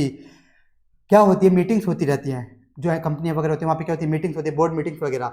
तो क्या होता है कि वहाँ पे जो सिग्निफिकेंट मैटर्स होते हैं ना, बड़े बड़े मैटर्स वो डिस्कस होते हैं। अब बताओ यहाँ पे क्या करता है रिव्यू के अंदर जो प्रैक्टिशनर होता है वो क्या करता है? मेनली इंक्वायरी करता है कि भाई तुम फ्रॉड बता दो, जो भी तुमको पता है, नॉन कंप्लायंस जो भी पता है वो बता दो, इस तरह से पूछता है। लेकिन जरूरी थोड़ा ना कि मैनेजमेंट के जो बंदे हैं, जो मैनेजमेंट का आदमी है, वो इसको सारे के सारे नॉन कंप्लायंस और फ्रॉड बताएगा ही। जरूरी थोड़ा ना ये बात कि सारे के सारे नॉन कंप्लायंस मैनेजमेंट वाला इंक्वायरी करने पर प्रैक्टिशनर को बताएगा, जरूरी तो है नहीं। तो ये क्या करेगा? उन मीटिंग्स में देख लेगा, उन मीटिंग्स में क्या क्या बातें हुई। तो जो बोर्ड मीटिंग्स वगैरह होती है ना, तो उसमें बहुत बड़ी बड़ी बातें होती हैं, बड़े बड़े मैटर से डिस्कस होते हैं। तो अगर मान लो एंटिटी ने कोई बड़ा नॉन कंप्लायंस किया हुआ है जिससे एंटिटी पे बहुत खतरनाक पेनल्टी आ सकती है। अब ये बात क्या हुआ कि मैनेजमेंट ने छुपा ली इंक्वायरी में, तो इंक्वायरी में तो क्या हुआ, मैनेजमेंट ने ये बात छुपा ली प्रैक्टिशनर से। लेकिन हो सकता है कि ये जो इतनी बड़ी बात है, कितना बड़ा नॉन कंप्लायंस है जिससे कि बड़ी पेनल्टी आ सकती है, तो ये बात तो क्या हुई होगी? बोर्ड मीटिंग में डिस्कस हुई होगी। बोर्ड मीटिंग में क्या हुई होगी? ये बात डिस्कस हुई होगी। और डिस्कस हुई होगी तो क्या होती है? जब भी मीटिंग होती है तो उसकी क्या बनती है? मिनट्स बनती हैं। तो इसलिए क्या करेगा प्रैक्टिशनर? क्या करेगा? मिनट्स भी पढ़ लेगा, ऐसी कोई बात जानने के लिए जो कि मैनेजमेंट ने इंक्वायरी के वक्त उस प्रैक्टिशनर से छुपाई हो, उसको जानने के लिए करेगा बस। तो ये भी मैंने आपको समझा दिया। तो ये भी हमारा कंप्लीट हो। क्या क्या एक्स्ट्रा प्रोसीजर्स करनी है? तो क्या क्या करना है? इंक्वायरी करनी है, एनालिटिकल प्रोसीजर करनी है, और उसके बाद 2 सेम पॉइंट थे, बस इनकी लैंग्वेज चेंज थी। क्या करेगा? अदर जो प्रैक्टिशनर उसके काम को यूज कर सकता है। और बताइए क्यों कर रहा है इंक्वायरी, एनालिटिकल प्रोसीजर, इतने सारे काम क्यों कर रहा है? ये चेक करने के लिए कि इंटरिम फाइनेंशियल इन्फॉर्मेशन है उसमें कोई बड़ी गलतियां तो नहीं है, ये चेक करने के लिए कि बड़ी गलतियां मिल जाती है उसको, मटेरियल में सिस्टम मिल जाती हैं। तो क्या करेगा? मैनेजमेंट के पास जाएगा, उसको बोलेगा सही कर दे, नहीं करता तो क्या दे देगा? Modified conclusion. तो वही बात है बस। और ये 2 पॉइंट नहीं थे, तो ये मैंने आपको अच्छे से समझा दिए, 3rd और 4th। तो ये टॉपिक भी हमारा कंप्लीट हो गया कि क्या क्या प्रोसीजर्स लगाएगा, और एकदम इजी प्रोसीजर थी। अब आ जाओ वही रिटर्न रिप्रेजेंटेशन, तो एकदम सेम टॉपिक है, रीड कर लेना। वो जो SRE 2400 में बातें लिखी थी वही लिखी है कि जो भी फ्रॉड पता है वो बता दे, जो नॉन कंप्लायंस पता है सारे डिस्क्लोज करें कि नहीं लिख करके दे, जो भी सब्सिक्वेंट इवेंट तुझे पता है सारे डिस्क्लोज किए हैं कि नहीं मुझे लिख करके दे, और तूने जो फाइनेंशियल स्टेटमेंट है, interim financial information as per FR बनाई है, ये बात लिख करके दे। तो वही चीज़ आ गई यहाँ पर भी। अब आ जाओ नेक्स्ट टॉपिक, कम्युनिकेशन। तो यहाँ पे क्या बात हो रही है? कुछ भी बात हो रही है, एकदम ईजी सी बात हो रही है कि अगर प्रैक्टिशनर को रिव्यू के दौरान क्या मिल जाती है? बड़ी गलतियां मिल जाती है, तो वो क्या करेगा? बताओ। अगर इसको क्या मिल जाती है? मटेरियल मिस स्टेटमेंट मिल जाती है, किसमें? इन इंटरिम फाइनेंशियल इन्फॉर्मेशन। कहाँ पर? इंटरिम फाइनेंशियल इन्फॉर्मेशन में क्या मिल जाती है? मटेरियल मिस स्टेटमेंट मिल जाती है। तो क्या करेगा प्रैक्टिशनर बोल दो, ऑडिटर बोल दो, क्या करेगा? सबसे पहले जाएगा किसके पास? मैनेजमेंट के पास। मैनेजमेंट को बोलेगा सही कर दे, ये जो गलतियां मिली इनको सही कर दे। मैनेजमेंट मना कर देता है, मैं तो सही नहीं करूंगा, तो किसके पास जाएगा? TCWG के पास जाएगा। TCWG भी इसको कोई इग्नोर करता है, प्रैक्टिशनर को इग्नोर कर देता है, बोलता है मैं तो सही नहीं करूंगा। तो बताओ ये ऑडिटर क्या करेगा? देखो ऑडिटर वर्ड यूज कर दिया इसे नहीं, तो क्या करेगा ऑडिटर? जो ये प्रैक्टिशनर है क्या करेगा? 2 काम करेगा, या तो मॉडिफाई कर देगा, भी मॉडिफाई कंक्लूजन दे देगा, या फिर छोड़ के चला जाएगा। लेकिन छोड़ के जाएगा ना तो दोनों चीज छोड़ेगा, रिव्यू भी छोड़ेगा और ऑडिट भी। यहाँ पे क्या हो रहा है? SRE 2410 में जो ऑडिटर है वही रिव्यू कर रहा है, तो यहाँ पे जब ये विड्रॉ करेगा ना तो इसको दोनों चीजों से विड्रॉ करना होगा, रिव्यू से भी और ऑडिट से भी। तो वापस बता देता हूँ, अगर इसको क्या मिल जाती है रिव्यू के दौरान, क्या मिल जाती है? बड़ी गलतियां मिल जाती है, मैनेजमेंट के पास जाएगा, मैनेजमेंट सही नहीं करता, TCWG के पास जाएगा, TCWG भी सही नहीं करता, तो या तो मॉडिफाई करेगा या फिर छोड़ के जाएगा। छोड़ के जा रहा है तो दोनों चीज छोड़नी होगी, रिव्यू एंगेजमेंट भी और ऑडिट एंगेजमेंट भी। अब मॉडिफाई कब करेगा, रिव्यू और विड्रॉ कब करेगा, ये आगे बता रखा है थे ने। इन्होंने कुछ उल्टे सुल्टे काम कर रखा है थे वाले ने इस स्टैंडर्ड के अंदर। क्या ये नए नए स्टैंडर्ड्स लाए ना, तो इन्होंने उल्टे सुल्टे काम कर रखे हैं। तो देखो सबसे पहला डिपार्चर फ्रॉम एप्लीकेबल IFRS। अगर क्या होता है प्रैक्टिशनर को रिव्यू के दौरान सफिशिएंट एंड एप्रोप्रिएट एविडेंस मिल जाते हैं। क्या मिल जाते हैं? सफिशिएंट एंड एप्रोप्रिएट एविडेंस मिल जाते हैं कि क्या है यहाँ पे मैटेरियली अफेक्टेड है, मतलब मैटेरियल मिस स्टेटमेंट है और मैनेजमेंट वाले इसको सही भी नहीं कर रहे। फिर क्या करेगा? एविडेंस मिलते हैं तो क्या करेगा? फिर तो गारंटी क्या करेगा? मॉडिफाई कंक्लूजन ही देगा। क्या करेगा? कंक्लूजन मॉडिफाइड ही देगा। इस केस में विड्रॉ नहीं करेगा, इस केस में विड्रॉ नहीं करेगा, इस केस में क्या देगा? मॉडिफाइड कंक्लूजन ही देगा। फिर दूसरा केस है लिमिटेशन। अगर मैनेजमेंट लिमिटेशन लगाता है तो इस केस में विड्रॉ कर सकता है, लेकिन विड्रॉ कर सकता है इसमें भी कई सारे पॉइंट्स होते हैं कि विड्रॉ कब कर सकता है। तो इसको मैंने डिटेल में एक तो ऐसे 705 में बताया है और यहाँ पे भी मैं बताता हूँ, लेकिन ये डिटेल लेक्चर में बताता हूँ क्योंकि इसको बताने में बहुत टाइम लगता है, यहाँ पे बताना पॉसिबल नहीं होगा। तो मैं आपको थोड़ा स्पीड से बता देता हूँ मेन बातें जो यहाँ पे लिखी हुई है, जो ऐसे नहीं लिख रखी वो बातें बता देता हूँ। बाकी डिटेल में मैं नहीं बता पाऊंगा रिविजन लेक्चर के अंदर, क्योंकि बहुत टाइम लग जाएगा, आधा घंटा लग जाएगा उसको बताने में। तो देखो limitation on scope impose by management. अगर मैनेजमेंट लिमिटेशन लगाता है तो सबसे पहले बोला गया कि अगर मैनेजमेंट जो लिमिटेशन लगा रहा है ये किससे पहले लगा रहा है, रिव्यू एक्सेप्ट करने से पहले ही लगा रहा है। मैनेजमेंट ने ऑडिटर को बोला कि तू ही क्या कर दे, हमारे क्वार्टरली फाइनेंशियल इन्फॉर्मेशन का रिव्यू भी कर दे, लेकिन मैनेजमेंट ने बोला कि मैं तेरे को ये काम नहीं करने दूंगा, तेरे को ये इन बंदों से एविडेंस नहीं लेने दूंगा। इस तरह से मैनेजमेंट क्या करने लग गया, मान लो रिव्यू एक्सेप्ट करने से पहले लिमिटेशन लगाने लग गया, तो ऐसे केस में ऑडिटर को एक्सेप्ट ही नहीं करनी, ऐसे केस में उसको रिव्यू एंगेजमेंट एक्सेप्ट ही नहीं करनी। लेकिन अगर मैनेजमेंट लिमिटेशन कब लगाता है, आफ्टर एक्सेप्टिंग एंगेजमेंट, क्या करता है आफ्टर एक्सेप्टिंग लगाता है, तो ऐसे केस में ऑडिटर क्या करेगा, मैनेजमेंट के पास जाएगा और बोलेगा कि लिमिटेशन हटा दो, इनकी वजह से मुझे क्या नहीं मिल पा रही, एविडेंस नहीं मिल पा रही। क्या बोलेगा जाके कि ये सारी की सारी लिमिटेशन हटा दो। लेकिन अगर मान लो मैनेजमेंट और TCWG दोनों ही क्या निकलते, बेकार आदमी निकलते हैं और लिमिटेशन हटाते नहीं है, तो ऐसे केस में क्या करेगा, ऐसे केस में देखेगा क्या इसे विड्रॉ करना चाहिए कि नहीं करना चाहिए। अब कब विड्रॉ किया जाता है कब नहीं किया जाता, तो ये सारी बात मैंने ऐसे 705 में बताई है और इसको भी मैं डिटेल में यहाँ पे भी बताता हूँ, लेकिन अभी पॉसिबल नहीं है बस। लेकिन इस केस में क्या करेगा, विड्रॉ का सोचेगा। लेकिन अब विड्रॉ कर सकता है क्या ये, तो ये बोला गया कि ये विड्रॉ तो कर सकता है, लेकिन जो लिस्टेड एंटिटी होगी, अगर लिस्टेड एंटिटी का रिव्यू कर रहा है, किसका, लिस्टेड एंटिटी का रिव्यू कर रहा है, तो इस केस में ऐसे ही बीच में छोड़ के नहीं जा सकता, इसको क्या करना पड़ेगा, रिपोर्ट देनी पड़ेगी बिफोर विड्रॉ। ये बोला गया यहाँ पे लिस्टेड एंटिटी में अगर ये विड्रॉ करना चाहता है ना, तो ऐसे ही विड्रॉ नहीं कर सकता अपने मन से ही, इसे क्या करना पड़ेगा, विड्रॉ करने से पहले क्या देनी पड़ेगी, रिव्यू रिपोर्ट देनी पड़ेगी, रिव्यू रिपोर्ट बनानी पड़ेगी। अब आप बोलोगे सर रिपोर्ट तो बनाएगा, उसमें कंक्लूजन कौन सा देगा, उसमें जो कंक्लूजन देगा जिसे अपन ऑडिट के अंदर ओपिनियन बोलते हैं, तो कंक्लूजन कौन सा देगा, ये देगा डिस्क्लेमर ऑफ कंक्लूजन। अब डिस्क्लेमर क्यों दिया जाता है, सारी बातें डिटेल में हम क्लास में देखते हैं, मेन क्लास में देखते हैं। तो वापस बता देता हूँ, हमने क्या देखा, अगर मान लो इसे एविडेंस मिल जाते हैं, क्या मिल जाते हैं, सफिशिएंट एप्रोप्रिएट एविडेंस मिल जाते हैं कि बड़ी गलतियां हैं, और वो एविडेंस और वो जो बड़ी गलतियां होती हैं वो मैनेजमेंट वाले सही भी नहीं करते, तो ये क्या कर देता है, मॉडिफाइड कंक्लूजन देता है। इस केस में ये विड्रॉ नहीं करता। लेकिन मैनेजमेंट अगर क्या लगाता है, लिमिटेशंस लगाता है, जिसकी वजह से इसको क्या नहीं मिलते, सफिशिएंट एंड एप्रोप्रिएट एविडेंस नहीं मिलते, क्या कर रहा है मैनेजमेंट, क्या लगा रहा है, मैनेजमेंट क्या लगा रहा है, लिमिटेशंस लगा रहा है, जिसकी वजह से प्रैक्टिशनर को, ऑडिटर को क्या नहीं मिलते, एविडेंस नहीं मिलते, क्या नहीं मिलते, एविडेंस नहीं मिलते। तो ये सबसे पहले तो क्या करता है, मैनेजमेंट के पास जाता है, उसको बोलता है कि भाई ये लिमिटेशन हटा दे। अगर ये मना कर देते हैं तो ऐसे केस में विड्रॉ का सोचता है। लेकिन अगर लिस्टेड एंटिटी होती है तो ये ऐसे भी निभा सकता है, इसे क्या करना पड़ेगा, सबसे पहले रिपोर्ट इश्यू करनी पड़ेगी, उसके बाद ये विड्रॉ करके जा सकता है। और रिपोर्ट में क्या देना पड़ेगा, इसको डिस्क्लेमर ऑफ कंक्लूजन देना पड़ेगा। बस इतनी सी बात लिखी है। अब आ जाओ लास्ट टॉपिक, गोइंग कंसर्न। ये एकदम सिंपल सा टॉपिक है और ये सेम टू सेम वही है जो हम स्टैंडर्ड के अंदर पढ़ते हैं। ऐसे 570 में क्या लिखा है कि रिजल्ट ऑफ इंक्वायरी, जैसे ही इंक्वायरी करता है, बताओ इसके अंदर मेन करता है क्या है, रिव्यू के अंदर इंक्वायरी। तो इंक्वायरी करने पर इसे लगता है कि गोइंग कंसर्न पे क्या है, मैटेरियल अनसर्टेनिटी एग्जिस्ट करती है। क्या एग्जिस्ट करती है, मैटेरियल अनसर्टेनिटी एग्जिस्ट करती है। और मैनेजमेंट ने इसको क्या कर रखा है, डिस्क्लोज भी कर रखा है, क्या कर रखा है, डिस्क्लोज भी कर रखा है। तब ये क्या करेगा यहाँ पे, अब यहाँ पे जो प्रैक्टिशनर है क्या करेगा, अपनी रिपोर्ट में यूएम पैरा देगा। अब यहाँ पे आपको डाउट आ गया होगा, सर यहाँ पे यूएम पैरा क्यों दे रहा है। तो जिस भी स्टूडेंट ने ऐसे 570 ध्यान से पढ़ा उसको ये डाउट आ गया होगा कि सर यहाँ पे यूएम पैरा क्यों दे रहा है। यहाँ पे तो हम क्या देते हैं, मुर्ग पैरा देते हैं, material uncertainty relating to going concern para देते हैं। लेकिन यहाँ पे यूएम पैरा क्यों दे रहे हैं, मैंने आपको पहले ही बता दिया, रिव्यू रिपोर्ट में कभी भी मुर्ग पैरा यानी गोइंग कंसर्न पैरा कभी भी नहीं आता। तो यहाँ पे क्या करेगा, अगर गोइंग कंसर्न में मैटेरियल अनसर्टेनिटी एग्जिस्ट करती है और मैनेजमेंट उसका डिस्क्लोजर भी कर देता है, तो जो प्रैक्टिशनर वो क्या देगा यहाँ पर रिव्यू के अंदर, अपनी रिव्यू रिपोर्ट के अंदर यूएम पैरा देगा, क्योंकि रिव्यू रिपोर्ट में कभी भी गोइंग कंसर्न पैरा नहीं आता इस कारण से। लेकिन मान लो गोइंग कंसर्न में मैटेरियल अनसर्टेनिटी एग्जिस्ट करती है और मैनेजमेंट वाले जो डिस्क्लोजर देने होते हैं वो डिस्क्लोजर नहीं देते, तो क्या करेगा, तो ये क्या करेगा, ऐसे केस में मॉडिफाइड कंक्लूजन देगा। ऐसे केस में क्या करेगा, मॉडिफाइड कंक्लूजन देगा। अब किसी स्टूडेंट को ये भी डाउट आ रहा होगा कि सर मैनेजमेंट को कौन से डिस्क्लोजर देने होते हैं, तो ये डिस्क्लोजर कौन से देने होते हैं, सारी की सारी बातें मैंने आपको ऐसे 570 में पढ़ाई है। इसलिए मैं बोल रहा हूँ कि आपको सबसे पहले क्या करना है, स्टैंडर्ड्स की रिवीजन देखना है, उसके बाद ही आपको सारी ऐसे ही SRS करने हैं, उससे पहले नहीं करने आपको, तभी आपको ये समझ आएंगे, नहीं तो आपको कुछ समझ नहीं आएगा। अगर आपको स्टैंडर्ड्स आते हैं तो आपके लिए एकदम ईजी है, सारी वगैरह आपके लिए एकदम ईजी है। फिर क्या लिखा, देखो क्या ये बात यहाँ पे लिखी है कि अगर मैटेरियल अनसर्टेनिटी एग्जिस्ट करती है और मैनेजमेंट ने क्या कर दिए, एजुकेट डिस्क्लोजर भी दे दिए, तो तो बताओ प्रैक्टिशनर क्या करेगा, इसको ऑडिटर भी बोलते जाते हैं, क्या करेगा ये मॉडिफाई कर देगा अपनी रिपोर्ट को, मॉडिफाई कर देगा बाय एडिंग यूएम पैरा, क्या कर देगा अपनी रिपोर्ट को मॉडिफाई कर देगा बाय एडिंग यूएम पैरा। अब यहाँ पे डाउट आ जाता है कि सर यहाँ पे मॉडिफाई वर्ड क्यों लिखा, मॉडिफाई रिपोर्ट, यहाँ पे तो यूएम पैरा ही तो दे रहे हैं। तो एक तो होता है देखो मॉडिफाइड कंक्लूजन, एक होता है मॉडिफाइड कंक्लूजन और एक होता है मॉडिफाइड रिपोर्ट।